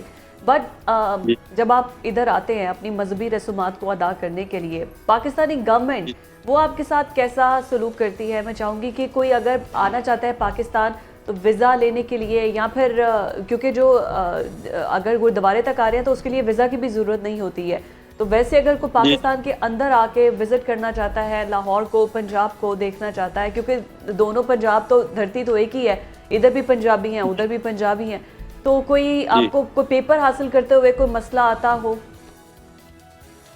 ਨਹੀਂ ਬਿਲਕੁਲ ਨਹੀਂ ਜੀ। ਸਾਡੇ ਮੇਰੇ ਜਿਹੜੇ ਹੈਗੇ ਆ ਪਾਕਿਸਤਾਨ ਕੌਂਸੂਲੇਟ ਦੇ ਨਾਲ ਬਹੁਤ ਵਧੀਆ ਸਬੰਧ ਆ, ਕਿਉਂਕਿ 2010 ਤੋਂ ਮੈਂ ਰਿਲੀਜੀਅਸ ਟੂਰਿਜ਼ਮ ਦੇ ਉੱਤੇ ਕੰਮ ਕਰ ਰਿਹਾ ਵਾਂ। ਸਾਨੂੰ ਤਾਂ ਐਸਾ ਵੀ ਹੋਇਆ ਵਾ ਕਿ ਸਾਨੂੰ 10 ਮਿੰਟਾਂ ਦੇ ਵਿੱਚ ਜਿਹੜਾ ਹੈ ਉਹ ਵੀਜ਼ਾ ਜਿਹੜਾ ਐਪਲੀਕੇਸ਼ਨ ਕੀਤੀ ਆ, ਕੌਂਸੂਲੇਟ ਜਨਰਲ ਨੂੰ ਜਿਹੜਾ ਹੈ ਜੀ ਉਹਨਾਂ ਨੂੰ ਜਿਹੜਾ ਨੰਬਰ ਭੇਜਿਆ ਤੇ ਉਹਨਾਂ ਨੇ 10 ਮਿੰਟ ਵਿਦਨ 10 ਮਿੰਟ ਦੇ ਵਿੱਚ ਵੀਜ਼ਾ ਲਾ ਕੇ ਸਾਡੀ ਈਮੇਲ ਦੇ ਵਿੱਚ ਉਹਨਾਂ ਨੇ ਪਾ ਦਿੱਤਾ ਵਾ। ਸੋ ਇਹ ਸਾਨੂੰ ਪਾਕਿਸਤਾਨ ਤੋਂ ਕੋਈ ਸ਼ਿਕਾਇਤ ਨਹੀਂ ਜੀ। ਸਾਨੂੰ ਬਹੁਤ ਜ਼ਿਆਦਾ ਜਿਹੜਾ है really quick response to you towards you। अच्छा, खाने खाबों की तरफ में आऊं, पंजाब के खाने आपको कौन से पसंद है? अमेरिका तो इलावा ਜਿਹੜਾ ਇਟਲੀ, ਇੰਗਲੈਂਡ, ਮੈਂ ਅਨਾਉਂਸਮੈਂਟ ਕਰਦਾ ਹਾਂ ਕਿ ਦੁਨੀਆ ਭਰ ਦੇ ਕਿਤੇ ਵੀ ਕਿਤੇ ਤੁਹਾਡੇ ਕੰਟਰੀ ਦੇ ਵਿੱਚ ਰਿਸ਼ਤੇਦਾਰ ਰਹਿੰਦੇ ਆ ਤੇ ਅਸੀਂ ਉਹਨਾਂ ਨੂੰ ਕੈਨੇਡਾ ਪਾਕਿਸਤਾਨ ਲਿਆ ਸਕਦੇ ਹਾਂ। ਸੋ ਪਾਕਿਸਤਾਨ ਕੌਂਸੂਲੇਟ ਜਿਹੜੇ ਆਫਿਸਿਸ ਆ ਬਹੁਤ ਵਧੀਆ ਜਿਹੜਾ ਹੈ ਤਰੀਕੇ ਦੇ ਨਾਲ ਜਿਹੜੀ ਸਿੱਖਾਂ ਨੂੰ ਡੀਲ ਕਰਦੇ। ਲੇਕਿਨ ਸਰਦਾਰ ਸਾਹਿਬ ਇਹ ਵੀ ਦੱਸੋ ਕਿ ਜਦੋਂ ਤੁਸੀਂ ਅਪਲਾਈ ਕਰਦੇ ਹੋਵੋਗੇ ਪਾਕਿਸਤਾਨ ਦੇ ਵੀਜ਼ਾ ਤੇ ਇੰਡੀਅਨ ਗਵਰਨਮੈਂਟ ਦੀ ਦਫਾ ਐਸਾ ਹੁੰਦਾ ਕਿ ਉਹਨਾਂ ਦੇ ਵੱਲੋਂ ਵੀ ਸਾਨੂੰ ਕੁਝ ਸ਼ਿਕਾਇਤ ਆਈਆਂ ਸਨ, ਕੋਈ ਰੱਖਣੇ ਡਾਲਦੇ ਨੇ, ਕੋਈ ਮਸਲੇ ਮਸਾਇਲ ਕਰਦੇ ਨੇ। ਪਾਕਿਸਤਾਨ ਨੇ ਤੇ ਸਿੱਖ ਕਮਿਊਨਿਟੀ ਲਈ ਆਪਣੀ ਵੀਜ਼ਾ ਪਾਲਿਸੀ ਬੜੀ ਲਿਬਰਲ ਰੱਖੀ ਹੈ, ਕੋਈ ਮੁਸ਼ਕਿਲ ਵੀ ਨਹੀਂ ਹੁੰਦੀ ਜਿੰਨੀ ਤੁਸੀਂ ਗੱਲ ਕਰ ਰਹੇ ਹੋ। ਬਿਲਕੁਲ ਜੀ। ਭਾਰਤ ਸਰਕਾਰ ਵੱਲੋਂ ਜਿਹੜਾ ਹੈਗਾ ਜੀ ਉਹ ਬਹੁਤ ਸਾਰੀਆਂ ਪਰੇਸ਼ਾਨੀਆਂ ਦਾ ਸਾਨੂੰ ਸਾਹਮਣਾ ਕਰਨਾ ਪੈਂਦਾ ਕਈ ਵਾਰ ਸਾਡੇ ਲੋਕਾਂ ਨੂੰ। ਕਈ ਵਾਰ ਉਹਨਾਂ ਨੂੰ ਮਿਸਲੀਡਿੰਗ ਇਨਫੋਰਮੇਸ਼ਨ ਜਿਹੜੀ ਹੈ, ਜੇ ਤੁਸੀਂ ਪਾਕਿਸਤਾਨ ਚਲ ਗਏ ਜੀ ਤੁਹਾਨੂੰ ਕੈਨੇਡਾ ਅਮਰੀਕਾ ਦਾ ਨਹੀਂ ਵੀਜ਼ਾ ਮਿਲੇਗਾ, ਜੇ ਤੁਹਾਨੂੰ ਅਮਰੀਕਾ ਦਾ ਬਾਰਡਰ ਨਹੀਂ ਕ੍ਰਾਸ ਕਰਨ ਦਿੱਤਾ ਜਾਵੇਗਾ, ਤੁਹਾਡੀ ਜ਼ਮੀਨ ਜ਼ਬਤ ਕਰ ਲਈ ਜਾਵੇਗੀ। ਸੋ ਇਸੇ ਤਰ੍ਹਾਂ ਦੇ ਜਿਹੜੇ ਬਹੁਤ ਸਾਰੇ ਸ਼ੋਸ਼ੇ ਜਿਹੜੇ ਲੋਕਾਂ ਨੂੰ ਡਰਾਉਣ ਦੇ ਲਈ ਕੀਤੇ ਜਾਂਦੇ ਆ, ਪਰ ਹੈਗੇ ਜੀ ਉਹ ਹੁਣ ਸਹਿਰਦ ਹੋ ਚੁੱਕੇ ਆ, ਉਹ ਇਹਨਾਂ ਚੀਜ਼ਾਂ ਤੋਂ ਨਹੀਂ ਡਰਦੇ, ਉਹ ਅਕਸਰ ਆਉਣਾ ਚਾਹੁੰਦੇ ਆ। ਮੈਨੂੰ ਰਾਤ ਵੀ ਸਾਡੀ ਇੱਕ ਮਾਤਾ ਜੀ ਦਾ ਫੋਨ ਆਇਆ, ਕਹਿੰਦੀ ਮੇਰੇ ਜਿਹੜੇ 10 ਦਿਨ ਆ ਜੀ ਉਹ ਤੀਆਂ ਵਰਗੇ ਲੰਘੇ ਆ ਪਾਕਿਸਤਾਨ ਦੇ ਵਿੱਚ, ਮੈਂ ਤਾਂ ਫਿਰ ਅਗਲੇ ਸਾਲ ਦੁਬਾਰਾ ਆਉਣਾ। ਇਹ ਮੇਰੇ ਲਈ ਬਹੁਤ ਵੱਡਾ ਔਰ ਪਾਕਿਸਤਾਨ ਦੇ ਲਈ ਬਹੁਤ ਵੱਡਾ ਕਮੈਂਟ ਸੀਗਾ ਕਿ ਅਸੀਂ ਦੁਬਾਰਾ ਆਉਣਾ ਚਾਹੁੰਦੇ ਹਾਂ। ਖਾਣ ਦੇ ਸ਼ੌਕੀਨ ਤੇ ਪੰਜਾਬੀ ਬਹੁਤ ਹੁੰਦੇ ਨੇ, ਤੇ ਕੀ ਵਧੀਆ ਅੱਛਾ ਲੱਗਦਾ ਹੈ, ਕੀ ਪਸੰਦ ਆਉਂਦਾ ਹੈ ਖਾਣ ਵਾਸਤੇ? ਅਸੀਂ ਤਕਰੀਬਨ ਬਹੁਤੇ ਸਾਡੇ ਲੋਕ ਜਿਹੜੇ ਵੈਜੀਟੇਰੀਅਨ ਹੁੰਦੇ ਆ ਜੀ, ਔਰ ਸਾਨੂੰ ਇੱਥੇ ਬੜਾ ਵਧੀਆ ਟਰੀਟ ਕੀਤਾ ਜਾਂਦਾ ਵਾ। ਅਸੀਂ ਜੋ ਕੁਝ ਕਹਿੰਦੇ ਆ ਵੈਜੀਟੇਬਲ ਦੇ ਵਿੱਚ ਸਾਨੂੰ ਉਹ ਸੀਜ਼ਨਲ ਜਿਹੜੀਆਂ ਵੈਜੀਟੇਬਲਸ ਆ ਉਹ ਵੀ ਮਿਲ ਜਾਂਦੀਆਂ ਵਾ, ਦੂਸਰੀਆਂ ਵੀ ਮਿਲ ਜਾਂਦੀਆਂ। ਸਾਡੇ ਜਿਹੜੇ ਲੋਕ ਜਿਹੜਾ ਹੈਗੇ ਆ ਉਹ ਯਾਤਰਾ ਤੇ ਆਉਂਦੇ ਆ, ਉਹ ਤਕਰੀਬਨ ਬਹੁਤ ਘੱਟ ਜਿਹੜਾ ਹੈ ਉਹ ਮਾਸ ਵਗੈਰਾ ਖਾਂਦੇ ਆ। ਸੋ ਅਸੀਂ ਉਹਨਾਂ ਚੀਜ਼ਾਂ ਤੋਂ ਪਰਹੇਜ਼ ਕਰਦੇ ਆ ਕਿ ਅਸੀਂ ਰਿਲੀਜੀਅਸ ਪਲੇਸ ਦੇ ਉੱਤੇ ਜਾਣਾ ਹੁੰਦਾ ਵਾ, ਕੋਈ ਅੰਡਾ, ਮੀਟ, ਸ਼ਰਾਬ ਵਗੈਰਾ ਉਹ ਬਿਲਕੁਲ ਨਹੀਂ ਅਸੀਂ ਵਰਤਦੇ ਇੱਥੇ ਆ ਕੇ। ਸੋ ਵੈਸੇ ਵੀ ਸਾਡੇ ਧਰਮ ਦੇ ਵਿੱਚ ਜਿਹੜੀ ਹੈਗੀ ਇਹਨਾਂ ਚੀਜ਼ਾਂ ਦੀ ਮਨਾਹੀ ਕੀਤੀ ਆ। ਸੋ ਅਸੀਂ ਕੋਸ਼ਿਸ਼ ਕਰਦੇ ਆ ਕਿ ਉਹ ਧਾਰਮਿਕ ਰੰਗਤ ਦੇ ਵਿੱਚ ਹੀ ਰਿਹਾ ਜਾਵੇ, ਔਰ ਸਾਨੂੰ ਉਹ ਹਰ ਚੀਜ਼ ਜਿਹੜੀ ਆ ਇੱਥੇ ਜਿਹੜੀ ਅਸੀਂ ਖਾਣੀ ਚਾਹੁੰਦੇ ਆ ਜੀ। ਬਾਕੀ ਜੀਭ ਦਾ ਸਵਾਦ ਤਾਂ ਬਹੁਤ ਲਾਲਚ ਦਿੰਦਾ ਵਾ, ਕਈ ਕੁਝ ਖਾਣ ਨੂੰ ਜੀ ਕਰਦਾ ਹੁੰਦਾ ਵਾ, ਪਰ ਸਿਹਤ ਦਾ ਖਿਆਲ ਵੀ ਰੱਖਣਾ ਪੈਂਦਾ ਸਾਨੂੰ ਕਈ ਵਾਰ। और नान चने और समोसे पकोड़े फेवरेट है हलवा पूरी। ਅੱਛਾ ਸਰਦਾਰ ਸਾਹਿਬ ਇਹ ਦੱਸੋ ਕਿ ਜਿਹੜੀ ਸਾਡੀ ਮਾਈਨੋਰਿਟੀਜ਼ ਇਸ ਵਕਤ ਸਾਨੂੰ ਦੇਖ ਰਹੀਆਂ ਨੇ ਜਾਂ ਤੁਹਾਨੂੰ ਸੁਣ ਰਹੀਆਂ ਨੇ, ਉਹਨਾਂ ਨੂੰ ਕੋਈ ਪਾਕਿਸਤਾਨ ਦੇ ਬਾਰੇ ਲੈ ਕੇ ਤੁਸੀਂ ਪੈਗਾਮ ਦੇਣਾ ਚਾਹੋ? ਕਿਉਂਕਿ ਜਦੋਂ ਦੀ ਕੋਈ ਪਾਕਿਸਤਾਨ ਵਿਜ਼ਿਟ ਨਹੀਂ ਕਰਦਾ, ਲੋਕਾਂ ਨੂੰ ਪਤਾ ਨਹੀਂ ਕੀ ਡਰਾਇਆ ਜਾਂਦਾ ਹੈ, ਉਹਨਾਂ ਦੇ ਮਾਈਂਡ 'ਚ ਕੀ ਰੈਪਲੀਕਾ ਹੁੰਦਾ ਹੈ, ਪਤਾ ਨਹੀਂ ਕਿਆ ਪਾਕਿਸਤਾਨ ਮੇਂ ਹੋਗਾ। ਉਹਨਾਂ ਲਈ ਤੁਸੀਂ ਕੋਈ ਮੈਸੇਜ ਦੇਣਾ ਚਾਹੋ? ਮੈਂ ਬਿਲਕੁਲ ਜੀ, ਜਿਹੜੇ ਲੋਕ ਮੈਨੂੰ ਸੁਣ ਰਹੇ ਆ, ਦੇਖ ਰਹੇ ਆ, ਮੈਂ ਉਹਨਾਂ ਨੂੰ ਕਹਾਂਗਾ ਕਿ ਪਾਕਿਸਤਾਨ ਇੱਕ ਵਾਹਦ ਬਹੁਤ ਵਧੀਆ ਮੁਲਕ ਹੈ। ਇੱਥੋਂ ਦੇ ਲੋਕ ਬਹੁਤ ਪਿਆਰ ਮੁਹੱਬਤ ਕਰਦੇ ਆ, ਬਹੁਤ ਸਤਿਕਾਰ ਇੱਜ਼ਤ ਕਰਦੀ ਆ। ਇੱਥੋਂ ਦੀ ਗਵਰਨਮੈਂਟ ਤੁਹਾਡਾ ਪੂਰਾ ਖਿਆਲ ਰੱਖਦੀ ਆ। ਅਸੀਂ ਰਾਤ ਨੂੰ ਸੁੱਤੇ ਹੁੰਨੇ ਆ ਜੀ, 24 ਘੰਟੇ ਸਾਡੇ ਜਿਹੜੇ ਹੋਟਲ ਵਗੈਰਾ ਜਾਂ ਸਾਡੀਆਂ ਗੁਰਦੁਆਰਾ ਸਾਹਿਬਾਨ ਆ ਉਹ ਅੰਡਰ ਸਿਕਿਉਰਿਟੀ ਹੁੰਦੇ ਆ। ਸਾਡੇ ਨਾਲ ਪਾਇਲਟ ਗੱਡੀਆਂ, ਜਿਸ ਤਰ੍ਹਾਂ VIP ਜਿਹੜੀਆਂ ਸਿਕਿਉਰਿਟੀ ਫੋਰਸਿਸ ਸਾਡੇ ਨਾਲ ਹੁੰਦੀਆਂ, ਐਲੀਟ ਦੀਆਂ ਫੋਰਸਿਸ ਸਾਡੇ ਨਾਲ ਹੁੰਦੀਆਂ ਵਾ। ਹੋਰ ਸਾਨੂੰ ਬੜੀਆਂ ਸੁੱਖ ਸਹੂਲਤਾਂ ਇੱਥੇ ਦਿੱਤੀਆਂ ਜਾਂਦੀਆਂ ਤਾਂ ਕਿ ਸਾਨੂੰ ਤੱਤੀ ਵਾਹ ਨਾ ਲੱਗੇ। ਸੋ ਜਿਹੜੇ ਵੀ ਸਾਡੇ ਭੈਣ ਭਰਾ ਆਉਣੇ ਚਾਹੁੰਦੇ ਆ, ਜਿਨ੍ਹਾਂ ਦੇ ਮਨ ਦੇ ਵਿੱਚ ਸ਼ੰਕੇ ਆ, ਖਾਸ ਕਰਕੇ ਪੰਜਾਬ ਦੇ ਜਿਹੜਾ ਨੌਜਵਾਨ ਯੂਥ ਆ, ਉਹਨਾਂ ਨੂੰ ਜ਼ਰੂਰ ਆਉਣਾ ਚਾਹੀਦਾ ਵਾ। ਮੈਂ ਉਹਨਾਂ ਨੂੰ ਇੱਕ ਬੇਨਤੀ ਕਰਾਂਗਾ ਕਿ ਜੇ ਤੁਸੀਂ ਪਾਕਿਸਤਾਨ ਦੀ ਧਰਤੀ ਤੇ ਆਓਗੇ, ਗੁਰੂ ਨਾਨਕ ਪਾਤਸ਼ਾਹ ਦੇ ਦਰਸ਼ਨ ਕਰੋਗੇ, ਤਾਂ ਤੁਹਾਡੀ ਕਿਸਮਤ ਜਿਹੜੀ ਹੈਗੀ ਆ, ਤੁਹਾਡੇ ਜਿਹੜੇ ਵੀਜ਼ੇ ਨਾ ਕੈਨੇਡਾ ਅਮਰੀਕਾ ਦੇ ਨਹੀਂ ਲੱਗਦੇ, ਉਹ ਵੀ ਲੱਗਣੇ ਸ਼ੁਰੂ ਹੋ ਜਾਣਗੇ। ਇੱਕ ਵਾਰੀ ਆ ਕੇ ਕੀ ਬਾਤ ਹੈ। ਅੱਛਾ ਸਰਦਾਰ ਸਾਹਿਬ, ਇਹ ਦੱਸੋ ਕੈਸਾ ਜੀ। ਫੀਲ ਹੁੰਦਾ ਹੈ ਜਦੋਂ ਤੁਸੀਂ ਹੁਣ ਆਪਣੇ ਬਜ਼ੁਰਗਾਂ ਦੇ ਇਲਾਕਿਆਂ ਦੇ ਵਿੱਚ ਜਾਂਦੇ ਹੋ, ਜਿਸ ਤਰ੍ਹਾਂ ਤੁਸੀਂ ਕਿਹਾ ਬਿਹਾੜੀ, ਉਧਰ ਤੁਹਾਡੇ ਬਜ਼ੁਰਗਾਂ ਦੀ ਰਿਹਾਇਸ਼ ਰਹੀ ਹੈ। ਇਹਦੇ ਤੇ ਕੋਈ ਸ਼ੱਕ ਨਹੀਂ, ਜਿਹੜੀ ਸਰਹੱਦਾਂ ਹੁੰਦੀਆਂ ਨੇ ਇਹ ਮੁਹੱਬਤਾਂ ਸਰਹੱਦਾਂ ਦੀ ਮੁਹਤਾਜ ਤੇ ਨਹੀਂ ਹੁੰਦੀਆਂ। ਉਸ ਟਾਈਮ ਕੀ ਜਜ਼ਬਾਤ ਹੁੰਦੇ ਨੇ ਜੋ ਤੁਸੀਂ ਜਾਣਦੇ ਹੋ, ਤੁਹਾਡੇ ਬਜ਼ੁਰਗ ਇੱਥੇ ਰਹਿੰਦੇ ਸਨ, ਲੋਕੀ ਦੱਸਦੇ ਨੇ ਉਹਨਾਂ ਦੇ ਬਾਰੇ 'ਚ, ਤੇ ਫੀਲਿੰਗਸ, ਕੋਈ ਜਜ਼ਬਾਤ ਸਰ, ਕੋਈ ਆਪਣੇ ਸੈਂਟੀਮੈਂਟ ਸ਼ੇਅਰ ਕਰੋ ਸਾਡੇ ਨਾਲ। ਜੀ, ਉਹ ਜਿਹੜੇ ਆ ਜੀ, ਉਹ ਬਿਲਕੁਲ ਅੱਖਰਾਂ ਦੇ ਵਿੱਚ ਬਿਆਨ ਨਹੀਂ ਕੀਤੀਆਂ ਜਾਂਦੀਆਂ ਜਾ ਸਕਦੀਆਂ। ਉਹ ਮੂਮੈਂਟਸ ਜਿਹੜੀਆਂ ਹੈਗੀਆਂ ਵਾ, ਬੜੀਆਂ ਭਾਵਕ ਹੁੰਦੀਆਂ ਵਾ, ਬੜੀਆਂ ਇਮੋਸ਼ਨਲ ਹੁੰਦੀਆਂ ਵਾ। ਔਰ ਜਿਸ ਤਰ੍ਹਾਂ ਮੈਂ ਆਪਣੇ ਨਾਨਕਾ ਪਿੰਡ ਜਾ ਕੇ ਆਇਆ, ਮੈਂ ਉੱਥੇ ਸਕੂਲ ਦੇ ਲਈ ਕੋਸ਼ਿਸ਼ ਕਰ ਰਿਹਾ ਵਾਂ ਕਿ ਉਹਨਾਂ ਨੂੰ ਹਾਈ ਸਕੂਲ ਜਿਹੜਾ ਹੈ, ਕਿਉਂਕਿ ਥੋੜ੍ਹੇ ਬਹੁਤੇ ਲਿੰਕ ਹੈ ਪੋਲੀਟੀਕਲ ਲੋਕਾਂ ਨਾਲ ਵੀ, ਸੋ ਉਹਨਾਂ ਨੂੰ ਜਿਹੜਾ ਹੈਗਾ ਤਰੱਕੀ ਕੀਤੀ ਜਾਵੇ, ਉਹਨਾਂ ਲੋਕਾਂ ਦਾ ਪੱਧਰ ਜਿਹੜਾ ਹੈ ਉਹ ਜੀਵਨ ਪੱਧਰ ਉੱਚਾ ਚੁੱਕਿਆ ਜਾਵੇ, ਉੱਥੋਂ ਦੀਆਂ ਸੜਕਾਂ ਹੋਰ ਜਿਹੜਾ ਹੈ ਉੱਥੋਂ ਦੇ ਲੋਕਾਂ ਨੂੰ ਵਧੀਆ ਸੁੱਖ ਸਹੂਲਤਾਂ ਮਿਲਣ। ਉਹ ਜਿੰਨੇ ਵੀ ਸਾਡੇ ਲੋਕ ਆਉਂਦੇ ਆ ਨਾ, ਜਿਹੜੇ ਆਪਣੇ ਪਿੰਡਾਂ ਦੇ ਵਿੱਚ ਜਾਂਦੇ ਆ, ਤਾਂ ਉਹ ਫਿਰ ਪਿੰਡ ਦੇ ਲਈ ਖਿਆਲ ਕਰਦੇ ਆ। ਉਹ ਇਹੋ ਸਮਝਦੇ ਆ ਕਿ ਚਲੋ ਅਸੀਂ ਨਹੀਂ ਇੱਥੇ ਰਹਿੰਦੇ ਤਾਂ ਸਾਡੇ ਵੱਡੇ ਵਡੇਰੇ ਰਹਿੰਦੇ ਗਏ ਆ, ਅਸੀਂ ਇਹਨਾਂ ਦੇ ਪਿੰਡਾਂ ਬਾਰੇ ਸੋਚਣਾ ਵਾ, ਅਸੀਂ ਇਹਨਾਂ ਪਿੰਡਾਂ ਦੀ ਹੋਰ ਜਿਹੜੀ ਹੈ ਖੁਸ਼ਹਾਲੀ ਕਰਨੀ ਆ। ਸੋ ਇਹ ਜਿਹੜੀਆਂ ਚੀਜ਼ਾਂ ਵਾ ਨਹੀਂ, ਇਹ ਆਪਣੇ ਆਪ ਦੇ ਵਿੱਚ ਇੱਕ ਮਿਸਾਲ ਆ। ਭਾਵੇਂ ਕਿ ਅਸੀਂ ਦੂਸਰੇ ਮੁਲਕਾਂ ਦੇ ਵਸਨੀਕ ਆ, ਪਰ ਸਾਨੂੰ ਉਹ ਜਿਹੜਾ ਲਗਾਅ ਇੱਕ ਐਸਾ ਹੋ ਜਾਂਦਾ ਵਾ, ਸਾਨੂੰ ਉਹੋ ਹੀ ਆਪਣੇ ਮਾਮੇ ਚਾਚੇ ਤਾਏ ਜਿਹੜੇ ਹੈਗੇ ਨਾਲ ਦੇ ਜਿਹੜੇ ਲੱਗਣ ਲੱਗ ਪੈਂਦੇ ਆ। ਸਾਨੂੰ ਬਿਲਕੁਲ ਇਹ ਭੁੱਲ ਜਾਂਦਾ ਵਾ ਕਿ ਇਹ ਭਾਈ ਦੂਸਰੇ ਧਰਮ ਦੇ ਲੋਕ ਆ ਜਾਂ ਕੀ ਆ, ਕਿਉਂਕਿ ਸਾਨੂੰ ਗੁਰੂ ਸਾਹਿਬ ਜੀ ਨੇ ਇੱਕ ਉਪਦੇਸ਼ ਦਿੱਤਾ ਕਿ ਮਾਨਸ ਕੀ ਜਾਤ ਸਭੇ ਇੱਕ ਹੈ ਪਹਿਚਾਨ ਬੋ। ਸੋ ਨਾ ਕੋ ਵੈਰੀ ਨਹੀਂ ਬਗਾਨਾ, ਸਗਲ ਸੰਗ ਹਮ ਕੋ ਬਣਾਈ। ਸਾਡਾ ਤਾਂ ਕੋਈ ਦੁਸ਼ਮਣ ਨਹੀਂ, ਸਾਡਾ ਕੋਈ ਵੈਰੀ ਨਹੀਂ, ਸਾਰੇ ਸਾਡੇ ਆਪਣੇ ਹੀ ਆ। ਅਸੀਂ ਇੱਕੋ ਮਾਂ ਦੇ ਜਾਏ ਆ। ਪੰਜਾਬੀ ਮਾਂ ਜਿਹੜੀ ਹੈ ਨਾ ਸਾਡੀ ਜੀ, ਉਹ ਬਹੁਤ ਵੱਡੀ ਵਿਸ਼ਾਲ ਆ, ਤੇ ਅਸੀਂ ਉਹਦੇ ਜਾਏ ਆ। ਸਾਡਾ ਖਾਣਾ ਪੀਣਾ, ਸਾਡਾ ਰਹਿਣ ਸਹਿਣ, ਸਾਰਾ ਕੁਝ, ਸਾਡੀ ਬੋਲੀ ਸਭ ਤੋਂ ਵੱਡੀ ਜਿਹੜੀ ਆ ਜੀ, ਉਹ ਪੰਜਾਬੀ ਮਾਂ ਬੋਲੀ ਸਾਡੀ ਇੱਕ ਆ। ਤੇ ਭਾਵੇਂ ਅਸੀਂ ਵੱਖ-ਵੱਖ ਧਰਮਾਂ ਦੇ ਵਿੱਚ ਜਨਮ ਲਿਆ ਵਾ, ਪਰ ਸਾਡੇ ਵਿੱਚ ਕੋਈ ਐਸਾ ਵਖਰੇਵਾ ਨਹੀਂ ਹੈ ਜੀ। बिल्कुल होना चाहिए भी नहीं। सरदार साहब बहुत शुक्रिया तुम्हारे इस प्यार मोहब्बत का कि जिस तरीके से सरदार साहब ने पाकिस्तान के बारे में बताया है। यही पाकिस्तान का असल चेहरा है, रोशन चेहरा है कि यहाँ पर माइनॉरिटीज़ हों या आम बसने वाला पाकिस्तानी हो, दोनों में फ़र्क कोई नहीं है। जो लोग इस तरह की बातें पाकिस्तान के खिलाफ बेबुनियाद करते हैं, तो मेरा ख्याल सरदार साहब से उनको सुन लेना चाहिए। उन्होंने बड़े अच्छे से बता भी दिया है। बहुत शुक्रिया जी आपके वक्त का। और अभी आगे बढ़ते हुए जो खबर हम आपसे शेयर करने जा रही हैं, सोशल मीडिया पर कुछ वीडियोस वायरल हैं पेशावर गवर्नर हाउस की, जहां पर दुल्हा दुल्हन का बाकायदा फ़ोटो शूट हो रहा है, मूवीज़ बन रही हैं, पूरी वीडियोस हो रही है, वहाँ पे वीडियोस बन रही हैं। अच्छा, वो पूरी फिल्म का वो जो क्लाइमैक्स है ना, उन्होंने बड़ा प्यारा बयान दिया। उन्होंने कहा कि ये देख सकते हैं आप, ये पूरा पेशावर गवर्नर हाउस है। ये गवर्नर हाउस नहीं, यूनिवर्सिटीज़ बनी थी। और आपको जहाँ पता है कि गरीब बच्चों को गवर्नर साहब पढ़ाना हैं वो कौन है? मौलाना फजलुर रहमान साहब के समधी हैं। समधी से जी। और जी। ये वो फजलुर रहमान साहब हैं, जब चेयरमैन PTI कहा करते थे, उन्होंने भी सिर्फ दावों की हद तक की बात की थी कि हम गवर्नर हाउसेस को यूनिवर्सिटीज़ में कन्वर्ट कर देंगे, तालीमी इदारा बना देंगे। तो इन्होंने बड़ी उस पर बातें की थी, नहीं जी ये नहीं कर सकते, हम लोग करेंगे ऐसे। तो अब समधी साहब देख लें, मौलाना साहब भी देख लें कि उनके समधी के गवर्नर हाउस में वहाँ पे फोटो शूट हो रहे हैं, पूरा कमर्शियल पर्पस के लिए यूज। अच्छा, आम आवाम नहीं वहाँ पे जा सकती, लेकिन आप पैसे दें, कमर्शियल यूज के लिए करें तो आपके लिए दरवाजे खुले। बड़ा क्लियर जो आप कह रहे हैं ना कि पूरी मूवी शूट हो रही है, उन्होंने इसको क्लियर इस तरह से किया है। उन्होंने कहा शादी ब्याह की तकरीबात के लिए तो आप गवर्नर हाउस को इस्तेमाल कर सकते हैं। ममानियत सिर्फ यह है कि वहाँ पर कोई टीवी का ड्रामा शूट नहीं हो सकता, इसकी ममानियत है। अदरवाइज़ आप इसको वैसे यूज़ कर सकते हैं शादी ब्याह। फिर ये आम जो बच्चे बच्चियाँ जिनको हॉल के इतने किराए देने पड़ते हैं, एक दिन के लिए बारात या वलीमे के लिए, तो फिर तो ये आवाम के लिए खोल देना चाहिए ताकि जो अच्छा, अवाम अगर afford नहीं कर शादियां हो सकते। रही है ना आवाम के लिए है, इसमें कोई कबाहत नहीं है, लेकिन ये आम आवाम के लिए भी होना चाहिए ना, इसको फिर कमर्शियल पर्पस के लिए आप यूज़ ना करें।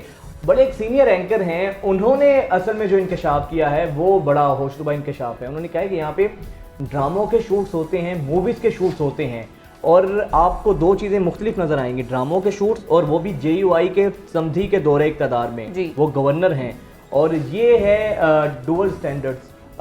वैसे आम आवाम के लिए होना चाहिए है, आवाम का ही, आपका हमारा आम पैसा आवाम ही है, पैसा थोड़ी देगी, आम आवाम पैसा नहीं देगी गवर्नर और देना हाउस में। चाहिए भी नहीं, ये आवाम के ही पैसे से है ये ना। जो पैसा दे के बुक करवाते होंगे शूट करवाने के लिए, तो वो तो किसकी जेब सीधा में जाता होगा? पता नहीं अब किसकी जेब में जाता होगा। जाहिर है जो इसको अप्रूवल करने वाले हैं, इजाज़त देने वाले हैं, उन्हीं को पता होगा कि इसका जो बैंक बैलेंस है ये कितना है और कितना वसूल किया जाता है और कहाँ कहाँ जाता है। यूनिवर्सिटीज़ बननी थी, कहाँ तालीम के लिए इसको इस्तेमाल होना था, और कहाँ मूवीज़ के शूट्स हो रहे हैं।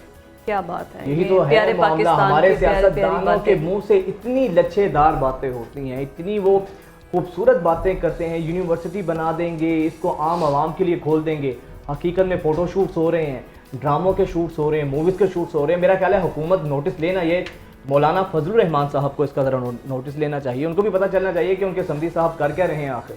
हमें जाना है नाज़रीन ब्रेक पर, ब्रेक के बाद वापस आते हैं। Stay with us.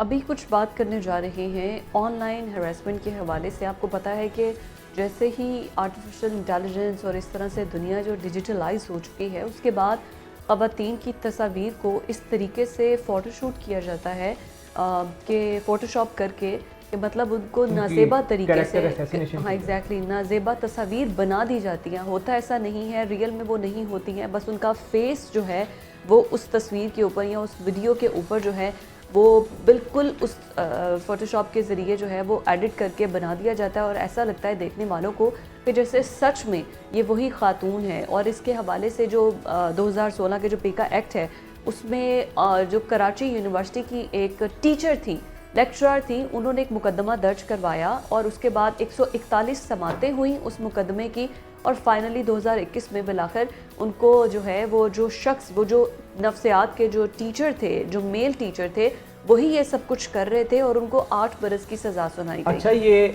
Cyber harassment, ये इतनी ख़तरनाक हरेसमेंट है कि हमारे यहाँ तो वैसे ही माशाल्लाह तहकीक होती नहीं है, और फिर AI के बाद इस तरीके से किसी की भी कैरेक्टर असैसिनेशन करना, किसी की शक्ल की जगह किसी का चेहरा लगा देना, ये इतना आसान हो चुका है कि लोग जो है इससे बाद दफ़ा अपनी जानों से जा चुके हैं। इसी तमाम तर मामले पर बात करने के लिए अहमद मंजूर, जो कि साइबर सिक्योरिटी एक्सपर्ट हैं, हमारे साथ मौजूद हैं। Welcome to news morning Ahmad साहब।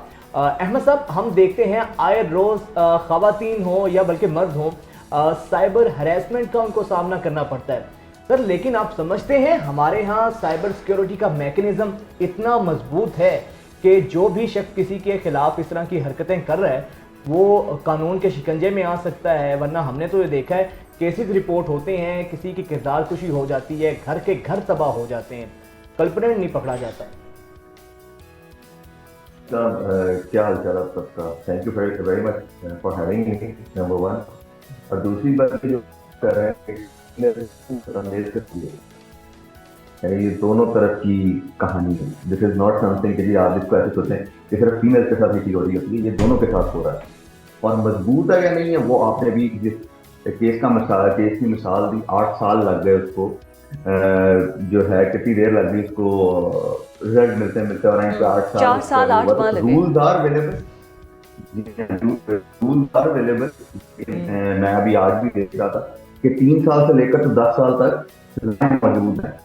पूरे का पूरा अपना जो है नंबर दिया हुआ है, जिसका कॉल कर सकते हैं जब भी हरासमेंट हो, आप उसको ईमेल कर सकते हैं, लेकिन उस पर रिस्पॉन्स कितनी जल्दी मिलता है वो आपके सामने अभी एक न्यूज केस जो भी आपने डिस्कस किया। तो मेरा ख्याल है कि अगर जल्दी हो जाए ये सारा काम, हाँ। क्योंकि जब AI के टूल्स आ चुके हैं, जब चीजें आपके पास अवेलेबल हैं, आप जल्दी से जब पेनिट्रेशन टेस्टिंग की जाती है तो आप उनको जल्दी से रिस्पॉन्सिव बना सकते हैं। जैसे आप लोग आजकल वो जिस तरह के कुछ रील्स बनाने के लिए चीजें यूज करते हैं, अब वो भी AI बेस है। सारे का सारा उसके अंदर क्या चीजें हो रही होती हैं, उसके ऊपर भी फेस के ऊपर फेस बन रहा होता है ना। तो इसी तरह ये सेम केस है असल में, जिस तरीके से लोग पहले फोटोशॉप किया करते थे, आपको याद होगा कि डिफरेंट पिक्चर्स को पिक्चर प्रिंट करके तो पिक्चर दूसरे लोगों को भेजी जाती है, लेकिन अब वही काम एआई टूल से करके तो हम ज़्यादा खुश होते हैं कि देखो अपने अपने आप को कॉन्फिना बना के या कोई और बना के, तो ये काम बुरे तरीके से भी हो रहा है। तो हमें इसके ऊपर एहतियात बरतनी है बहुत ज़्यादा। टूल्स आर अवेलेबल, लेकिन हमें पर्सनली लेवल पे लेकिन भी एहतियात बरतनी कैसे है। बरती जा सके? आप ये देखिए कि अब किसी की तस्वीर लेना, सोशल मीडिया पर सबकी पिक्चर्स होती हैं, लड़का हो लड़की हो, it's so easy to get them, it's so easy to access them, या उनको बिना पता लगे आप अगर किसी की तस्वीर आप ले सकते हैं और उसके बाद उसको फोटोशॉप करने के बाद उसको वायरल कर दें, उसको हैरास करें कि हमारी बात मानो वरना हम तुम्हारी ये वीडियो या पिक्चर नाजेबा किस्म की इसको रिलीज़ कर देंगे। उस फैमिली के लिए, उस लड़की के लिए तो वैसे ही एक तो वो विक्टिम है और दूसरा उसका इस पाकिस्तान के इस माशरे में रहना इंतहाई मुश्किल हो जाएगा, अपनी फैमिली में सर्वाइव करना बड़ा मुश्किल हो जाएगा।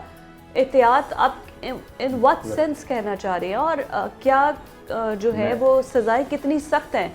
अगर कोई साइबर का कोई इस तरह से विक्टिम आता है तो कल्प्रेट को अगर पकड़ते हैं तो कितनी सख्त सज़ाएं हैं जो कि उस मुलजिम को या मुजरिम को मिलेंगी? देखें, जैसे मैंने थोड़ी देर पहले बात की ना, सजाएं हैं लाइक 3 साल से लेकर तो कुछ जुर्माने से लेकर तो 10 साल मैक्सिमम का, ठीक है। एहतियात जिस उस पर मैं बात कर रहा हूँ ना, वो ये है कि जी अपनी पिक्चर सपोज करें, ऐसे लोगों से सिर्फ आप शेयर करें जो कि बहुत ही ज़्यादा आपके अपने हैं। हाँ, वो आपने जो बात की है ना, वो ठीक किया है कि जी मोबाइल से कोई पिक्चर ले रहा है, किसी को क्या पता था पिक्चर ये एक प्रॉब्लम है, और ये इसी तरीके से है कि जिसको आप नहीं वो कर सकते, ठीक है ना। तो ये सारी चीजें ऐसे ही चलेंगी, तो हमें इसको कंट्रोल करना है। अगर आप इसको सोचें कि जी हम लाइक मैं आपको इसकी मिसाल दूं कि जी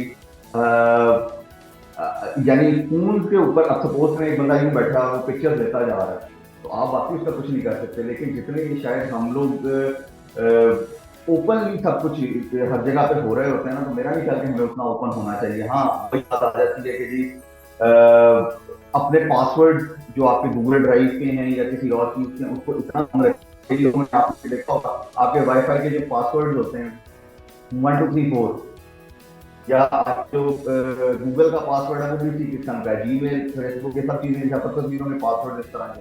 तो मेरा नहीं ख्याल कि आप इनके साथ उन चीजों को बहुत ज्यादा सिक्योर कर सकते हैं। बट विदाउट योर कंसेंट, मतलब आपका कंसेंट अगर नहीं है तो कोई आपकी पिक्चर तो नहीं ले सकता ना, किसी की प्राइवेसी को आप ब्रीच नहीं कर सकते। यहाँ पर तो इस तरह का कोई मैकेनिज्म या सिस्टम ही नहीं है। बाहर तो ये है कि आप किसी बच्चे की भी जो प्राइवेसी है उसको ब्रीच नहीं कर सकते, आप उसके कंसेंट के बगैर ना वीडियो ना कोई पिक्चर ले सकते हैं। बाकायदा आप पर मुकदमा हो सकता है इसका कि आपने बिना पूछे क्यों ऐसा किया है। यहाँ पर यहाँ इस किस्म की कोई सजाएं हैं ही नहीं और है। दूसरा ये कि यूजुअली ऐसा होता है कि ये इस तरह से ब्लैकमेलिंग में यूजुअली आपके इर्द गिर्द के लोग मुलविस होते हैं। जैसे ये केस हमारे सामने है, उस लेक्चरार को उन्हीं की यूनिवर्सिटी का एक दूसरा जो लेक्चरार था, असिस्टेंट लेक्चरार, जो कि किसी और डिपार्टमेंट से था, उसने ये सब कुछ किया है। आपके प्रीवियस अफेयर्स अगर कोई हैं तो वो लोग आपको इस तरह से हैरास कर सकते हैं। अगर कहीं पर रिश्ता हुआ है, आपके फियांसे हैं, या वो लोग इन चीज़ों में मुलविस होते हैं। Even your family, your cousins, they can play with you. ये यूजुअली होते तो, वरना बाहर का कोई इतनी दूर का बैठा उसको क्या लगे आपको हैरास वो किस तरह कर सकता है।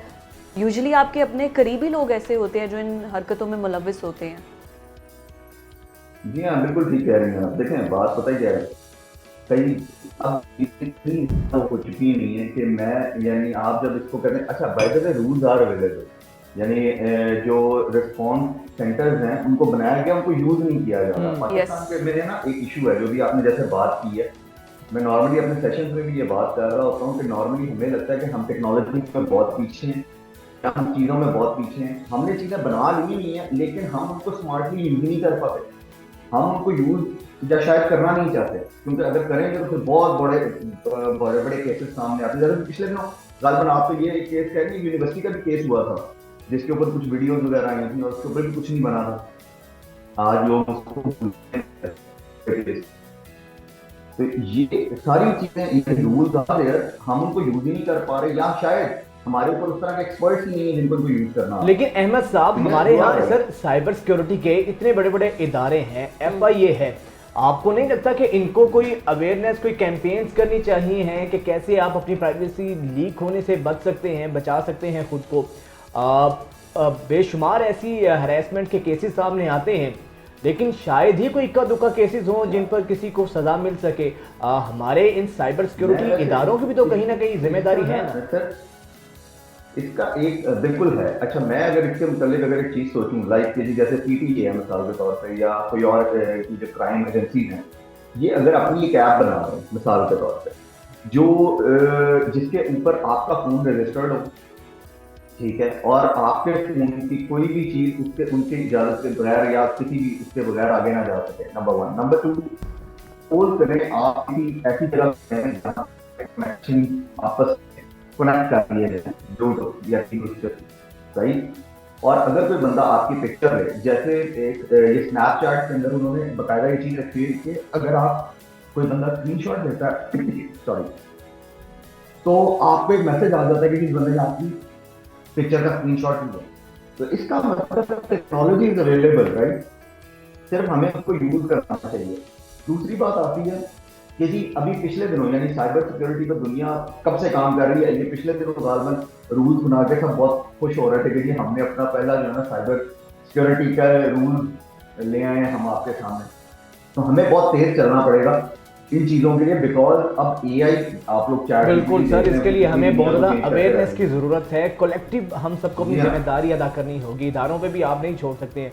बहुत शुक्रिया अहमद मंजूर साहब। नाज़रीन, हमें इजाज़त दें, इंशाल्लाह कल अब आपसे मुलाकात होगी। बहुत सा ख्याल रखिएगा। अल्लाह हाफ़िज़।